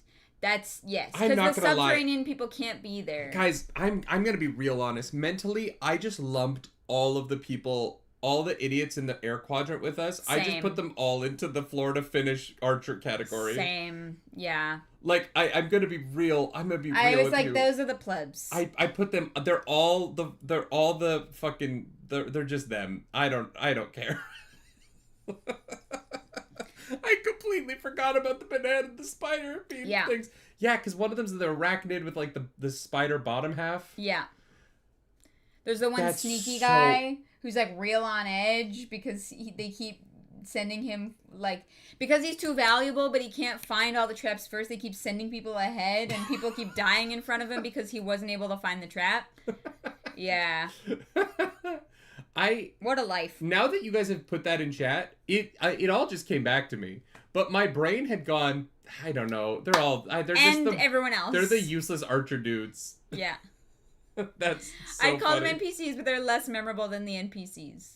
Yeah, pretty much. The NPCs have more personality. Oh my god, it's so funny that my brain was like, you don't need to remember these people individually. Oh anyways, the AI gets its vengeance in chapter 13 because Carl did not squishy the gerbils with his toesies. And so the AI goes, fuck you, you made daddy mad, and sends 8 billion gerbils after them so that he has to squish them. Yeah, so they get punished, and Carl starts smushing. Gotta pay the daddy tax. I gotta pay the daddy tax. And he's like, wow, I feel gross, but I don't have time to unpack this trauma. Let's move on. Yeah. He receives the coffee shop author kit. The AI is not a good Dom. Yeah, there's no aftercare. Yeah. No aftercare, no communication. Yeah. You know? Like, hey, Carl, it'd really fucking help me out if you squish these with your feet. Right? Yeah. Yeah. And then we get the most important part of this whole section. We get Robot Donut. Did you guys have the robot cats that were also speakers? Yes, the cats and the dogs that were like silver metal and they like did sax. the like yeah and they would play your music for you. Yeah. Oh my god, remember when that was like the coolest thing? That is immediately like what I pictured in my head. I know. Yeah. Just so if you're young, you wouldn't know this, but there was a fucking like company that put out these robot fucking animals. Yeah. But they were also like terrible speakers. Yeah. But we all listened they to did our it in music. their mouth. Yeah. They had like a round speaker in their mouth. Yeah. We all listened to our music really poorly. Yeah. Yeah. Because it looked like a cat, kind of. Yeah. Oh my god, the 2000s were wild, man. Yeah, so Donut's new sponsor wants to sell this toy of her, and Donut is very excited to have her own merch. Yes, however, she's fucking thrilled. They do say that the toy is indestructible, and then Mongo immediately kills it. Rips its head off. Yeah. Yeah. I say, Carl, I hate Mondays. Yeah. Which... Oh, because it's the weird creepypasta of Garfield. Right. I didn't know about this. I No, didn't know I there was didn't a either. Garfield creepypasta. No, me neither. But what a weird, deep fucking pull from Matt Dinniman. You explain that to them while I go pee. Oh, okay. Someone in our chat or in the Discord already explained it. So apparently Donut doesn't have enough catchphrases. So the company decided to take the weird underground creepypasta, cursed Garfield quotes and such, and program them into this children's toy that is supposed to be indestructible. It's great. Anyways, Nerdy left for the best part because Chris shows up. Oh, also, robot toy, very important later. She's coming back. There's going to be many of them. Anyways, Chris. Chris is here. He's acting a little funky. Katya gets an emergency benefactor box from Princess Formidable. Very important, because this costs a lot of fucking money, which means that Princess Formidable knows what's going on here, and actually does seem to be on our guy's side, which I love that for us. I mean, we kind of thought that from the previous box, but I think that this is like 100% confirmation. Their family dynamic must be so fucked up, man. Anyways, turns out Maggie Mai, her husband didn't know what race or class she chose because they kind of split up beforehand. Maggie Mai is an infiltrator worm. So this universe has lots of brain parasites. Love that. That's awesome. This particular brain parasite just jumps into Chris's brain and can puppet his body, and he can't do anything about it. And basically, there is no way to extract it yet. They're very hard to extract, but like on future floors, Mordecai's like there might be some way to take it out. Unfortunately, at the moment, not able to take it out. So Katya gets the bolts gets petrifying bolts so that they can shoot Chris before he uses his bouncy ball god summoner thing. Can't remember what it's called. And when she petrifies the body, Chris is able to use the chat to talk and be like, "Hi, I'm in here and I'm alive and I don't have any control," because Maggie is technically like paralyzed and asleep, so it lets Chris kind of like talk in the chat for a bit. The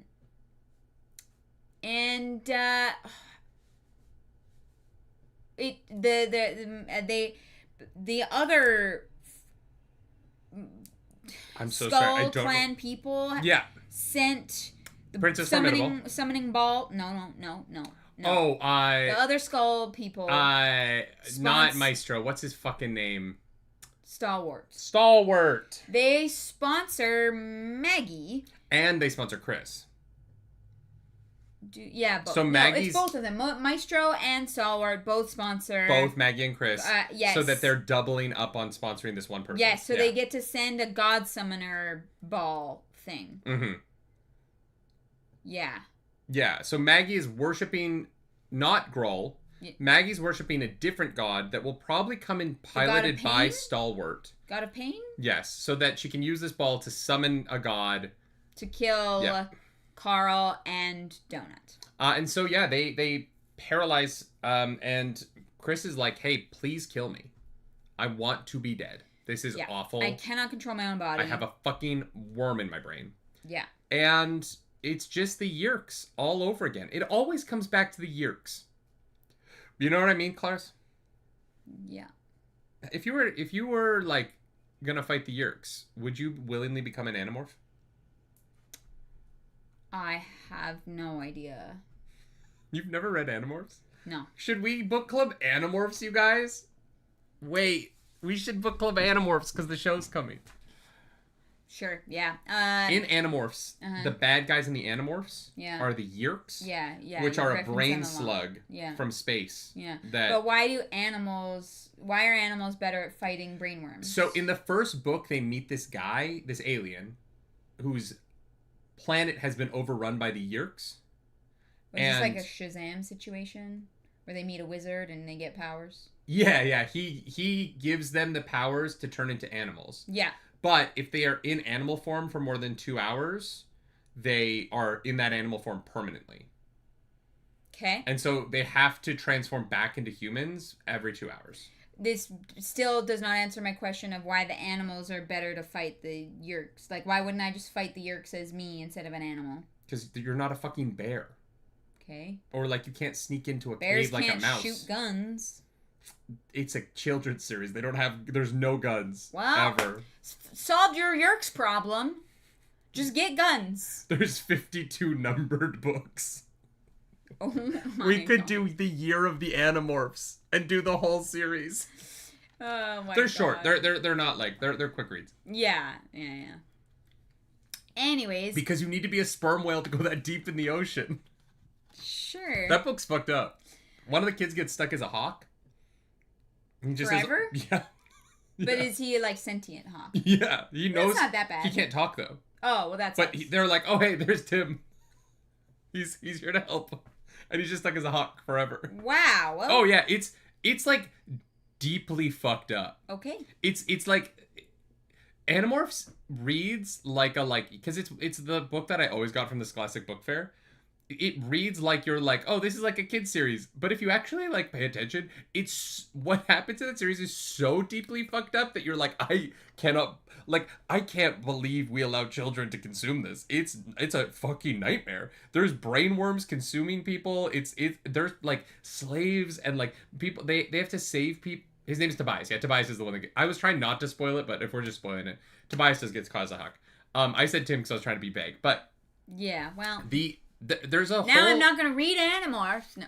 There's a whole like rescue mission they have to do where they have to like the Yeerks live in these like pools of water basically underground, and they On Earth? Yeah, they make these pools of Yeerk water so that they That can sounds disgusting. bring humans down, pull like a worm, kind of like the mind flayers from Yeerk Baldur's Gate 3. water is disgusting. And so they have to like do a rescue mission to get humans out of these cages before they get yeerked, but they don't know who in the cages has been yeerked already or not, so they have to really, yeah, it's crazy. It's wild.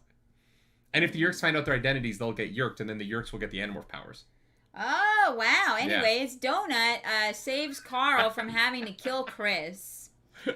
Cause Carl's about to kill Chris because that's what Chris wants, and Donut is like, you're not a killer. You are a killer, but you're not like crawler killer, because there's a difference. And so But you are a killer crawler. Yeah, you are a killer crawler. The Carl killer crawler. Say that 10 times fast. The Carl crawler killer crawler. I don't remember what you said. I just want a crawler. You know what I mean? A crawler? Yeah. Like a donut? Ah! Wait, how are there not donut crawlers that are crawlers shaped like Donut the cat? Are they crawlers? Crawlers? They're Donut crawlers? They're crawlers. Crawlers? Crawlers. Yeah. Guys, this is a missed marketing opportunity right here. Donut crawler donuts. Yeah. Wow. That has to exist, right? We need to go into business making. Do you know how to make donuts? I can learn. I think that you take dough and you put it in oil and then you flip it and they're like fried. That's how you make a normal donut. But like crawlers are a specific kind of donut that I don't know. Crawler Carls, killer crawlers, eat crawlers. No, God. Okay. Yeah. Anyway, so she opens her whole spell. And traps. And Chris falls into Donut's hole. Yes. Yeah. So does Maggie. And so they're stuck in a room filled with water underground. They can breathe water. The Ignis race can breathe anything. Yep. Did you talk about Maggie's lie about this the chat? Maggie's lie about like why Chris is not talking? No. There is a one of my favorite pieces of Maggie's deception, because it is such an interesting thought. Is Carl's like, hey, why aren't you messaging people? What the fuck's going on? And Maggie goes, it hurts. Yeah, I take damage when I use the chat. It's part of the Igneous race. Yeah. And I was like, oh, that's actually a really fascinating... That's a fascinating lie that's like... Because Maggie's really smart, right? She is a very intelligent character. Mm-hmm. And the lie is like, there's this piece of the system that there's no reason for you to understand. Mm-hmm. And I actually thought it was a really good lie. Yeah. Because, like, she has to have a reason. And I don't know, I just, reading that, I was like, oh, that's clever. Yeah, she's had time to think about this. Because when I didn't know that it was Maggie, when I thought it was still Chris, and when he said that, I was like, oh, that's interesting. Yeah. My brain wasn't like, well, that's not fucking true. Yeah. You know what I mean? Yeah. And so, yeah, I thought it was a really cool part of this was, like, the stories Maggie had come up with to deceive Carl in her attempt to get Donut to come out, all worked just enough that I actually wasn't that suspicious at first. Well, because their dungeon has so many rules that, like, you just don't fucking know about. 100%. Right? Like, even Mordecai doesn't know everything. He's like, I don't know, I'm gonna have to, like, look back at that, right? So... Yeah, I don't know. I really hope they're able to solve this Chris Maggie problem. I don't know how. I have no idea how they're going to do it, but Matt Dinniman usually pulls it off. Anyways, Chris is a problem for later. That's going to be the second half of the book. Chapter 15. Juicebox tells us that the changelings want Quetzalcoatlus to have a real body. She's like, you did save the town, so I'm going to give you this information. There's a specific sect of changeling that wants to touch every kind of creature and, like, collect them all like Pokemon. But that isn't actually true. That's what they're told at first. But what they actually want is to touch this one particular thing, which is what Quetzalcoatlus is. And I think that Juicebox is going to be the reason we solve the final temple. Yeah, because they're trying to solve the sickness of the children. They think that this particular god body will solve the problem that they have compression sickness, which is that the children are born not getting the nutrients from their original world because they came here through a gate. Yes. And so they are slowly that's what they being believe. born with deformities. Yeah, that's what they believe. I think that how this is going to play out is that at the end of this book, the underwater temple will be like insurpassable. I think that Juicebox they're going to give Quetzalcoatlus a physical form, allowing Juicebox to touch her, or Henrik. Then that person will be able to turn into the thing that Quetzalcoatlus is, allowing them to pass through walls to get them into the final room. And this is going to be the way they solve the final throne room problem of the underwater throne room. Okay, interesting. That's the thing that I think is going to happen. Yeah. I don't know. The thing is, because the book is called The Gate of the Feral Gods, I do actually think that gate will open and that there will be a feral god that, like, destroys the planet. I don't know. I think that the books sometimes have names of items that we get to use later. Because we've already done that with the Carl's Doomsday scenario. Yeah. It's like a thing that we have for a later date. Yeah. Sorry, the subterranean quadrant. Not the underwater one. No. One, the right? water quadrant is separate from how the subterranean quadrant is filled with water. So, do you know what I mean? So, like, the water quadrant has been solved, but in solving it, they put the subterranean quadrant underwater. Sorry, you said solve the water quadrant, but you meant solve the subterranean quadrant. The quadrant that is currently underwater. Yeah. Sorry, it's confusing. Yeah. So we have to get Henrik has one of the watches. We know that the commandant, who is the like boss of the Wastelands air castle, has one, and we know that the Mad Mage has the winding box. And it's a gate. It can open space between two places. I don't know what we're gonna use it for, but I have a feeling that Carl will use it to kill more admins. And oh yeah, we're gonna get to that. We have a like really serious conversation with Katya where she reveals that she could never have children. Yeah, she really wanted to adopt, but something happened and she became like ineligible. Yeah. Which it could be very dark. Yeah. I don't know, like in other countries at least, I have no idea what like disqualifies you from being able to adopt. I know in North America there's a lot of abuse in the system. For fostering and adopting children. I'm assuming in other countries it is more buttoned up. No, I don't think so. I don't know. I don't think adoption is. I think that parenting is one of the most complicated things on the planet. Sure. And so I don't think that you can have a perfect adoption system. I think that adoption is a system that is always going to be people doing their best. I said more buttoned up. Maybe a little bit, but I don't know. I just... Is there anyone from Iceland in the chat that can talk about your adoption There system? This all kind of comes about because they did bring all the kids into the safe room to watch Toy Story 3, which like... Probably all the Toy Stories. Well, they specifically say Toy Story 3. Yeah. And if I was trying to protect children from the horrors of apocalypse level event where everyone dies, I would not show them a Toy Story. Can I spoil Toy Story 3, do you think? Yeah, has it been long enough? Toy Story 5 is about to come out. The toys all end up almost dying. Yeah, but then they don't. Yeah, but it's fucked for a minute. It's fucked for several minutes there. Sure, yeah, but that's storytelling. That movie fucked me up, and I was an adult. I think it might fuck up adults more than it would fuck up children. I don't know, man. When those toys start to hold hands as they're going into the incinerator... I know. If I was like, hey, kids, don't worry about the bombs outside. Go watch these toys you love almost die. I don't know. There's better... It's okay.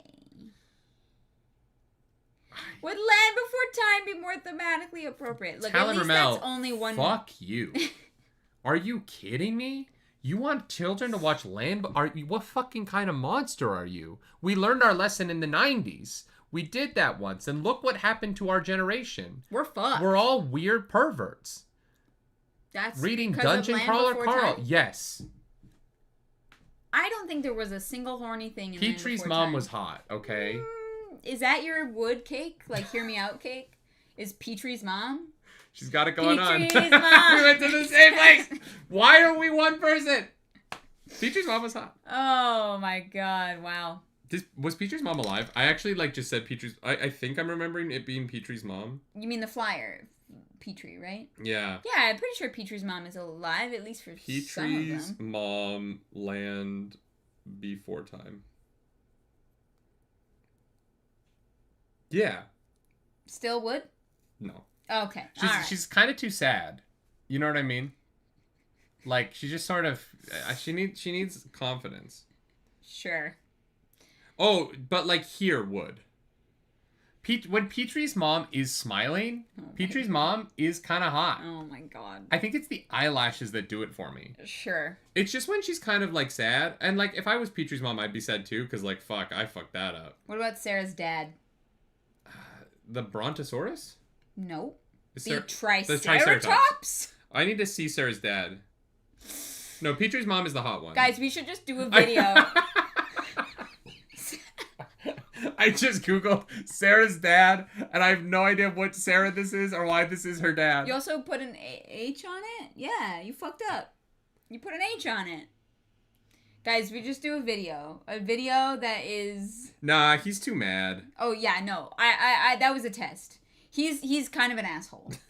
Like, definitely would not. That's where it started, with that smile. That damn smile. Oh my god. Petrie's mom has got it going on. She died in the Ice Age, but... In the ice? She made it that long? She made it all the way to the Ice Whoa! Age. That was crazy. Damn. Anyways, chapter 16. G Wins is so mad at us right now. That's so fair.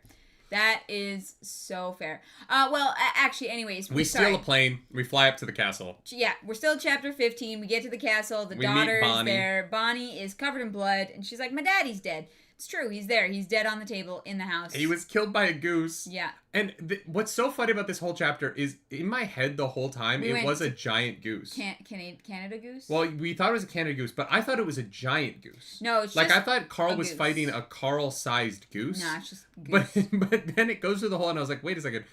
It's just a normal-sized goose. Yeah. I loved this fight. Yeah. At the end of it. There was a period in the middle where I was like, oh... God, I really hope this doesn't feel cheap and like... I sometimes find the like, you can't hurt it, style of DMing. Nah, it paid off. To be really annoying. It paid off because of how it played out and both of us turning and being like, the carburetor! Yes. You should make that actually a clip. You should go into the reactions, just play that line of dialogue and us turning and being like, the carburetor! Okay, yeah, let me write that down. Yeah, no, that would make a fantastic clip. If you know, because you're a member on the channel or you're a member over on Patreon and you watch that reaction. Plug for that. If you want to support us, Patreon or become a member, just it's super easy, barely an inconvenience. It's almost Nerdy's birthday. And so a goose, the goose has an anti-magic field. And when it gets upset, its anti-magic field turns on and the house starts to fall. So they have 3 minutes to kill the goose, but they can't hurt the goose. But it is an environmental, which means that you can kill it with things that were already in the house before you got there. And so there's a whole subplot within this subplot about lemonade and a lemonade stand and it being a potion, but it's not a potion. But it's not. Just lemonade. It's a red herring because bird jokes. Right? It's like, it's not, it doesn't go anywhere. What does that have to do with birds? Well, a herring is a bird. What do you mean, what does that have to do with birds? There's a red herring in the bird plot line. What? Did you not get that?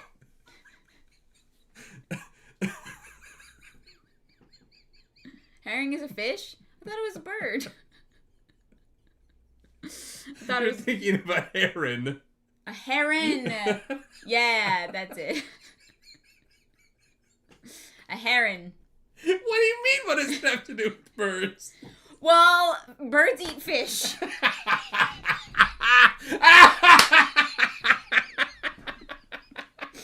So, there you go. A red herring is prey to birds. Yeah. You were so mad at me for laughing. I'm sorry, that was so funny. It's a bird thing, you know. Yeah, and birds eat fish. Clearly, that's where this was going. Matt Dinniman is a comedic genius. Oh my god. Oh my god. Yeah. Oh my god, that's so you're funny. welcome. I'm sure you didn't see those connections. I have enlightened you. It's that meme where your brain starts glowing, you know. It's a red herring. You know, the bird. Yeah. Oh, thank you for that. I needed that welcome. laugh. That was really good. You know what? I live to give. That was one of the best moments of the week. It's what happens when you divide by 0.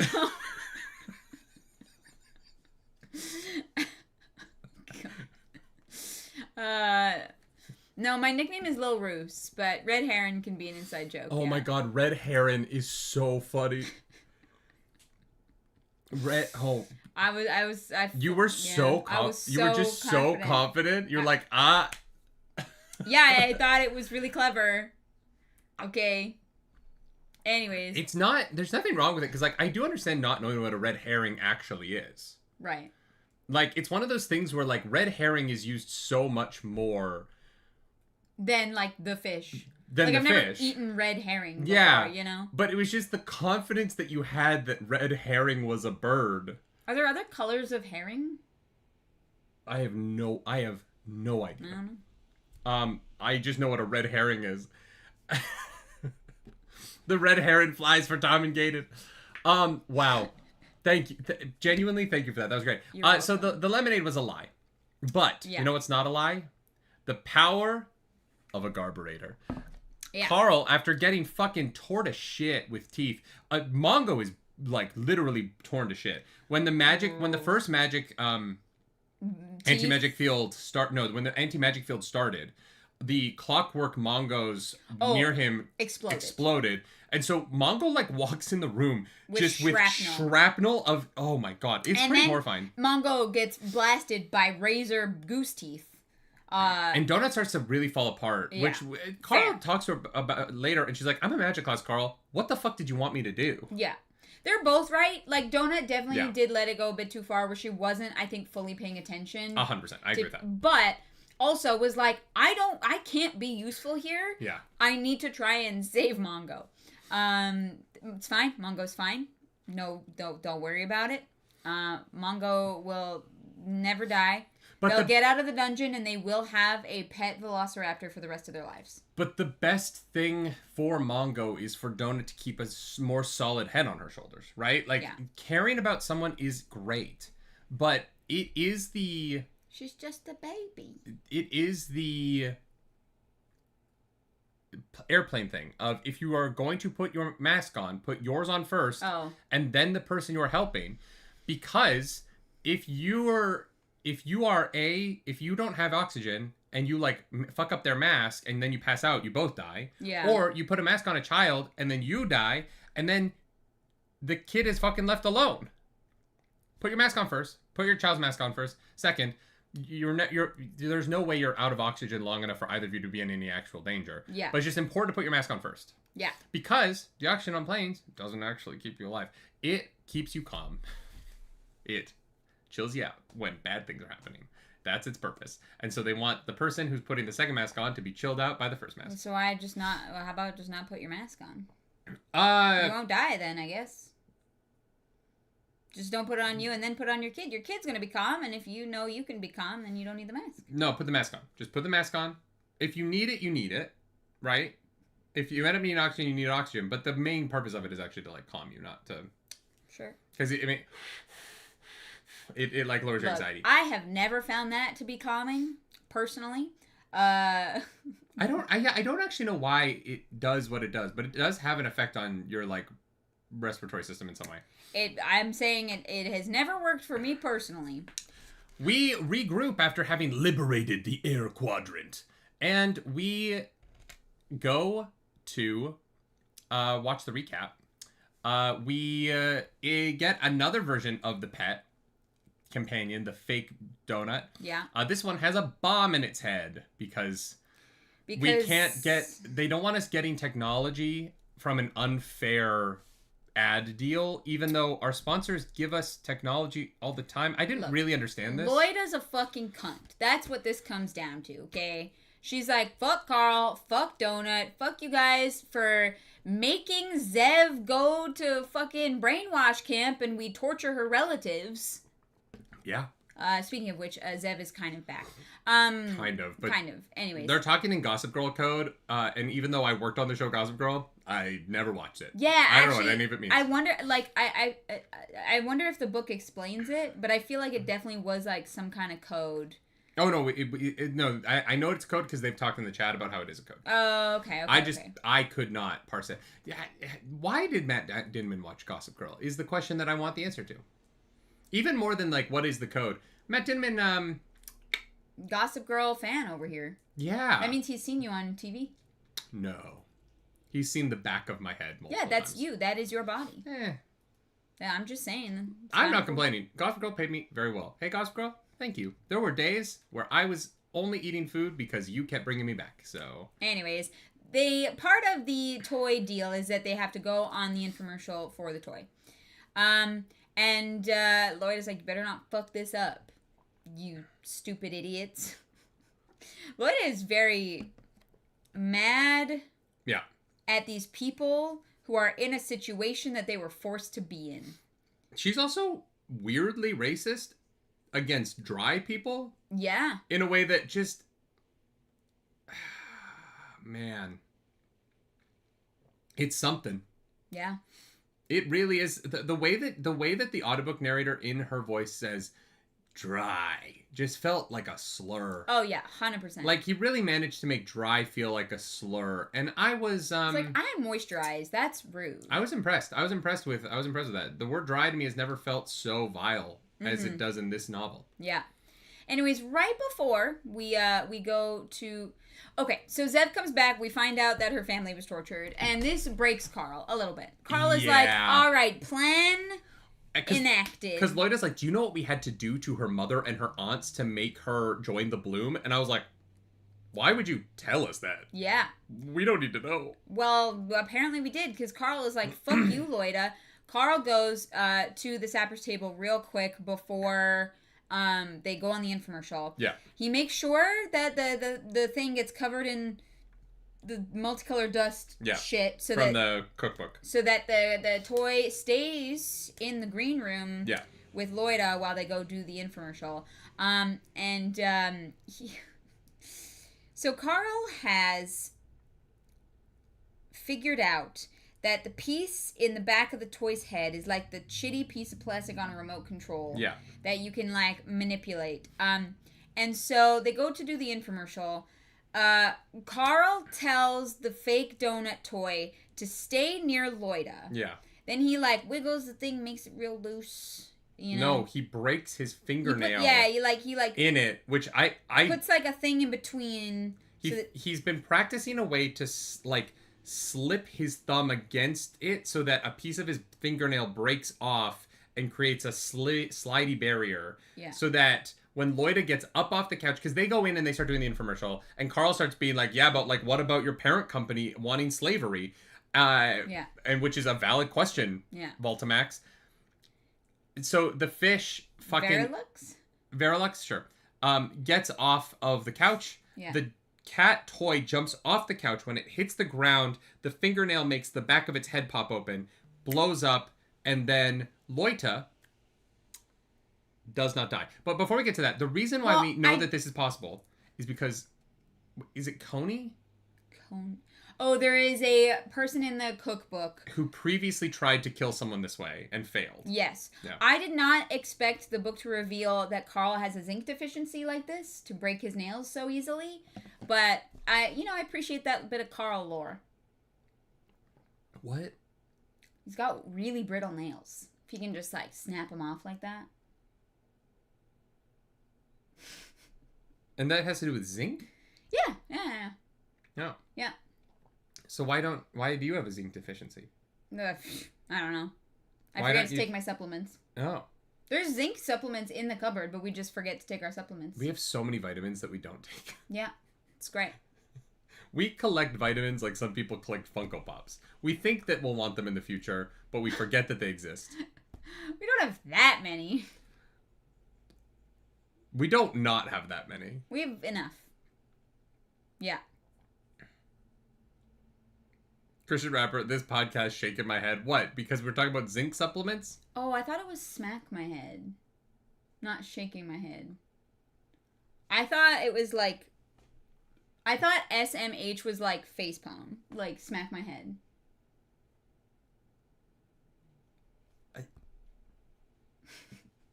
I'm glad that I know now. Every day a little death. Well, no one's ever explained it to me before. I saw SMH and I was like, yeah, it's... You are just a font of knowledge. No, that's the point. No, about you. We reveal too much about you. That no one's ever On the internet. explained SMH to me before? Okay, how did you guys learn what SMH meant? I was there when it was written. So was Do I. not quote the dark magic to me. Yeah, but who told you what it meant? I don't know, because I was there when it was written. I was on the ground floor. We're 2 years apart. I know. It was a big 2 years. Clearly, because no one ever taught you what a red herring was.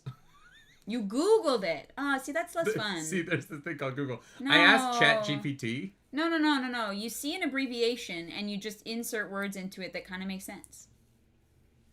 It's more fun that way. No, you have to know what these things mean, or else you end up. Oh my God, I'm gonna blank on it. There was someone who Linus didn't know what hard R meant. Linus didn't know what hard R meant. Neither did I, to be fair. Oh my God, that podcast was so funny when he started talking about the hard R. Yeah. And yeah, LOL means lots of love, right? Oh right, no, there's the storyline of that like the mom that wrote LOL after someone died. Because they thought that they were saying lots of love. Yeah. And it was laughing out loud. Yeah. Yeah, Light Blended Fool, thank you for being on my side. I feel like Shake My Head and Smack My Head portray the same emotional state. But I wouldn't call this smacking my head.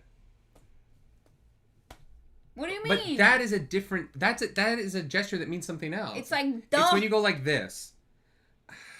Yeah. That emotionally feels the same as like... But this isn't smacking my head.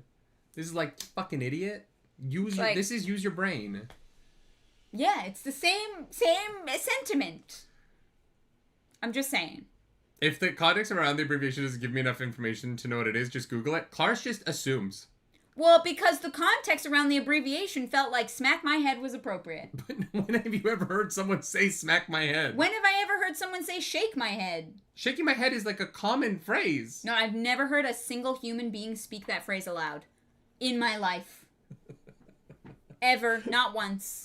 This show is so wild. I love you so much, but this show is... Today has been one of the weirdest book clubs we've ever done. It's because we're on a Saturday. Yeah. This is weekend book club vibes. Yeah. We have to be on a weekday. We simply have to be during 9 to 5 hours. This podcast cannot function outside of the context of a proper workday. We get so insane, and you just reveal things about yourself that, like, I don't know, which is crazy because we've been married for so long. Yeah. Well, is that the same spam text? That's the same spam text I know, that it's the I got. exact same spam text you got. I knew it. Hey, how about a steak for dinner tomorrow? I know a great place. Sure What you a do. weird... God, spam's getting so weird. So anyway, Loita gets up off the couch. Forgetting about shaking my head. Loita gets up off the couch and dies, but not really. So, Coney, the guy in the cookbook, has said that the bomb will destroy the ship, but the barrier will stay in place. And so Carl and Donut go back into the room after the bomb goes off. Poor Donut does not know that this was all planned by Carl. She thinks that this is all an accident. And Loita is still alive, but Loita is dying. And if the ships come in, they can save Loita. But if they do that, Carl and Donut will die. Mm-hmm. And so and they're too valuable. Borant is forced to choose between Carl and Donut's life and Loita's life. Yeah. And so Carl gets to watch Loita die. With a grim satisfaction that can only come... It's kind of beautiful, you know? From Fuck getting Loita. revenge off a racist who tortured your friend's family. Yeah. And so Loita's dead.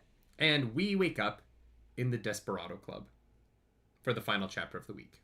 Mm-hmm. Oren is there. Oren is a Volte, probably tadpole. Is like it's like one fish in a trench coat kind of thing, because he's got like he's like in like a body.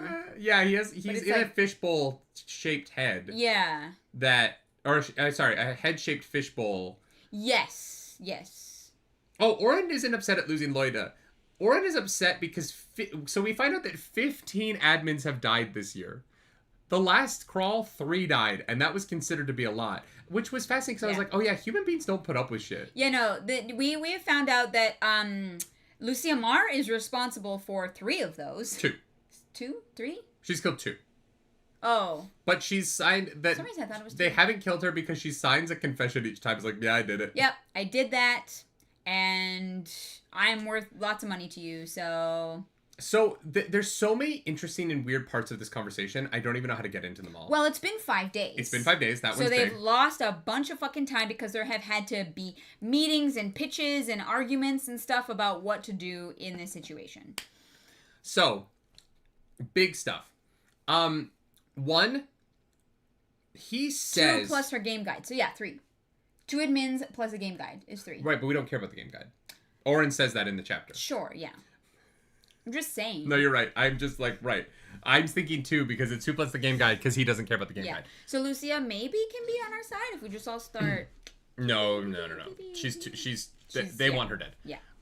They're going to engineer Carl killing Loita. I'm almost guaranteed. Lucia, yeah. Sorry, yeah. Jiwin says, I love how Oren made Carl's plan seem so fucking smart. Yes, because Oren is like, you knew that if you made this dust, it would start the plastic in the back of her head, which is this, like, space plastic, to decay at the exact rate. And Carl's like, I slipped my fingernail in it. I broke my nail. Because that's how I know what to do. I didn't know any of that. And I so slipped my fingernail in it. Oren becomes suspicious that there is an outside source that is helping Carl. And he does mention Agatha. But so there's 2 very interesting things that happen in that. And these are Carl gets away with it. Carl refuses to sign the thing. He's like, he gets away with it. I didn't do it. What you mean? Carl being suspected. And Oren is like, well done, sir. Good game. Yep. Good game. Carl being suspected is actually like the least interesting thing about this conversation. Yeah. The most interesting thing about this conversation is that this man is Volte. Yeah. He is an independent person, but he says in this conversation, if my people take over like we're expected to after the next floor, he's talking about Volte when he says that. And he also says Agatha and her people, which means Agatha, while we have assumed this whole time Agatha is Volte because she had Volte tech on her. Yeah. Agatha isn't Volte. Perhaps Agatha is part of the pacifist community. Agatha might be a former holder of the cookbook. Damn. You had a cookbook theory. I have a cookbook theory. Love that. We both got cookbook theories. Yeah. Agatha might not be a worm girl. Girl. We've just assumed she's Volte. Yeah. Because she had Volte tech and Volte was coming after Borant. Right? Yeah. Yeah, we thought that the Volte tech meant and she so was we Volte. just assumed she was affiliated with them. But if this man, he's independent because he's not with Volte in the context of him being an adjudicator of this case, but he is a Volte worm who hasn't been given a human body. We've just been assuming this whole time that Agatha was Volte. And that was going to be... And no, she just has a Volte gun. Because this man does not equate her people with Volte, but he does mention his people, and his people taking over is Volte taking over because of the tax problem that Borant is in. That was... I was like, I don't give a fuck about if Carl did this or not. What is happening What there? a creative lore drop. You know, like it didn't feel like exposition-y, but it was like so fascinating. It's just Matt Dinniman fucking crushing the storytelling of the galaxy outside the dungeon without taking us out there. Yeah. We never get to see the outside dungeon. It's only these snippets of conversation from Odette, Loita, Zev, Orin, but we're getting this like very interesting picture of intergalactic politics from these minute conversations between a few people. And what I think is just, it's like, it is next level shit. Brilliant. Matt Dinniman is writing like next level shit constantly with this. And like, God, like, fuck, I'm so happy Loita's dead. Yeah. Fuck that girl. Yeah, fuck Loita. And like, I don't love that about myself, that I like love that someone's dead. You know what I mean? But I do. Yeah. She's basically like down for torturing people and the eradication of individuality. And the eradication of dry people. Yeah. And like women who can't get wet deserve love too, okay? That's why we make lube. Yeah, exactly. We've solved this for problem, gay men Loita. and women who can't get wet. Yeah. And that's fair. Unfortunately, we don't live in the Omegaverse. Men's asses don't get wet on their own. That's a pull. Is it? The Omegaverse is always a pull. Let's just be so for real right now. I know so much about the Omegaverse, and I've never read anything in the Omegaverse. Me neither. But I know so much about the Omegaverse, and it's just very funny to me because I'm like, it's knowledge that I don't know how I've consumed, because I've never read an Omegaverse thing ever. I find Alpha Omega stuff just very like off-putting from the get. Yeah. I'm not really interested in like bonded pairs. I just find that concept very strange. What, you don't like Twilight? You don't like imprinting on an infant? No. The only thing about Twilight is worth it.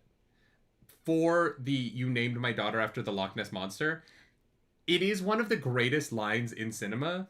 So like every Twilight existing is worth it for me. It's fine because of that one line. Wow, okay, sure. Kristen Stewart walking down the front steps of that house screaming, "You named my daughter after the Loch Ness Monster," is...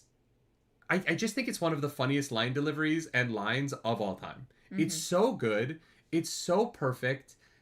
I genuinely love it. And I don't like that movie very much, but fuck do I love that moment with all my heart. Fair enough. Well, this was a good week of reading. Anyways, it was. They have so much time lost.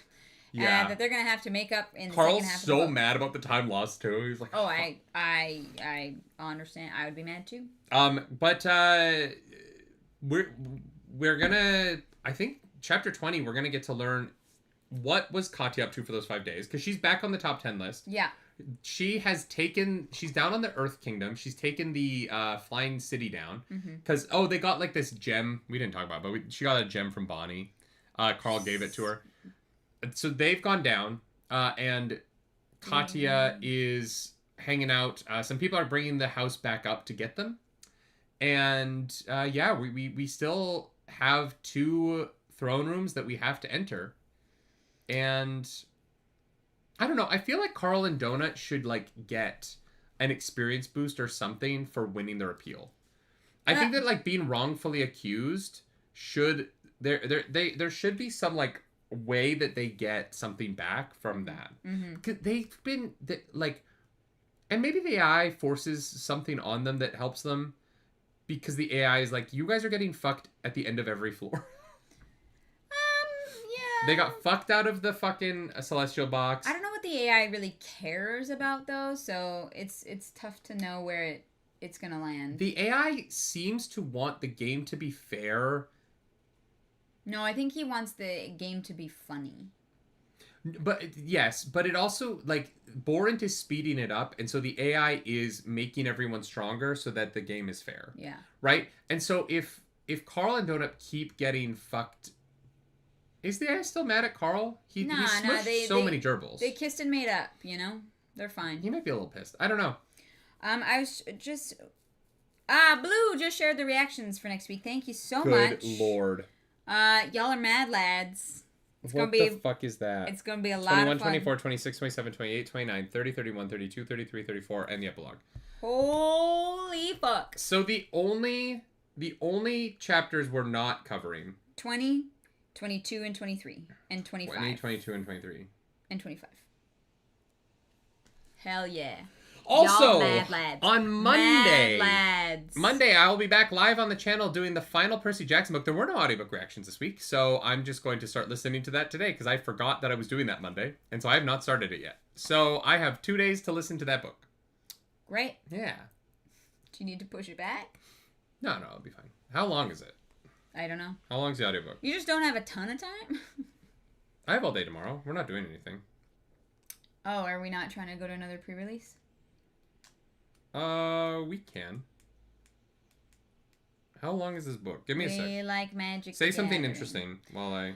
Chat, that's it for the week. Thank you so much for being here for book club.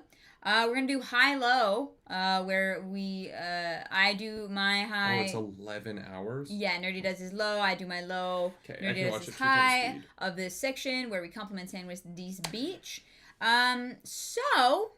my high for the week is killing Loita. Yes, that probably makes me a bad person. I don't care. It was very satisfying. Fuck Loita. I hate her. What's your low? Oh, God. Just the whole...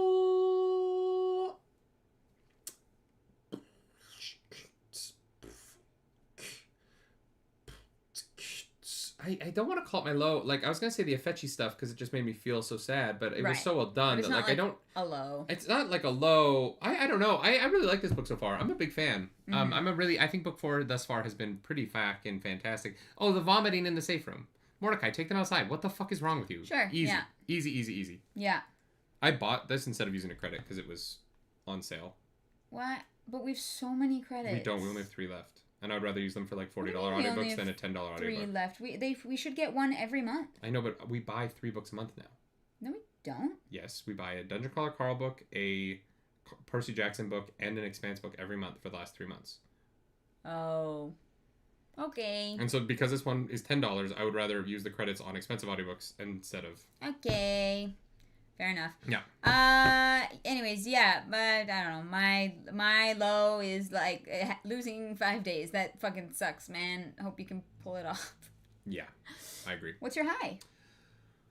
Oh, my high. The Garburator. That it was just so hype. Yeah. The Loita's death is fantastic, but like you and I, the experience of you and I looking at each other and like yelling the Garburator at each other in that audiobook reaction was pretty incredible. Yeah. Also, the moment where you looked at me and went, yeah, red herring, the bird. That's not a high for the book. It's a high for the week, though. Great. Yeah. Well, you know what I mean? Thank you for being here, chat. Yeah, if you like the This is video, so fun.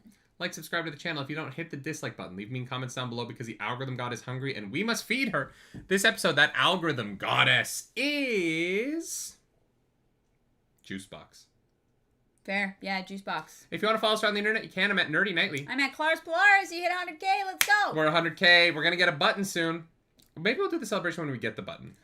Maybe we'll do a, like, unboxing the button live with champagne, and we'll dress up in, like, suits and dresses, and we'll do a, like...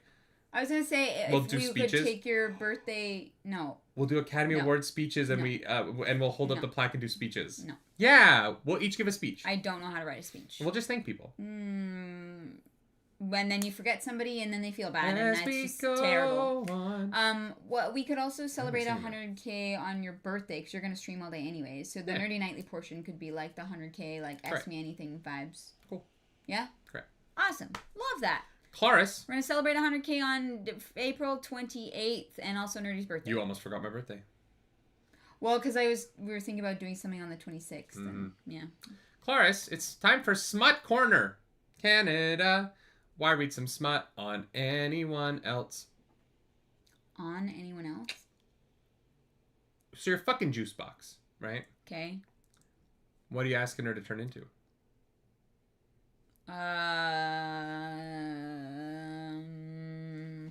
Right? That's the smut club of the week. You are fucking juice box. The mother of dragons. Oh. So just Amelia Clark. No, because that's weird. But the fictional character of Daenerys Stormborn. Yeah, sure. Okay, how would you describe that to her to get her to take that shape? Well, you're going to have purple eyes and, like, long silver blonde hair. Okay.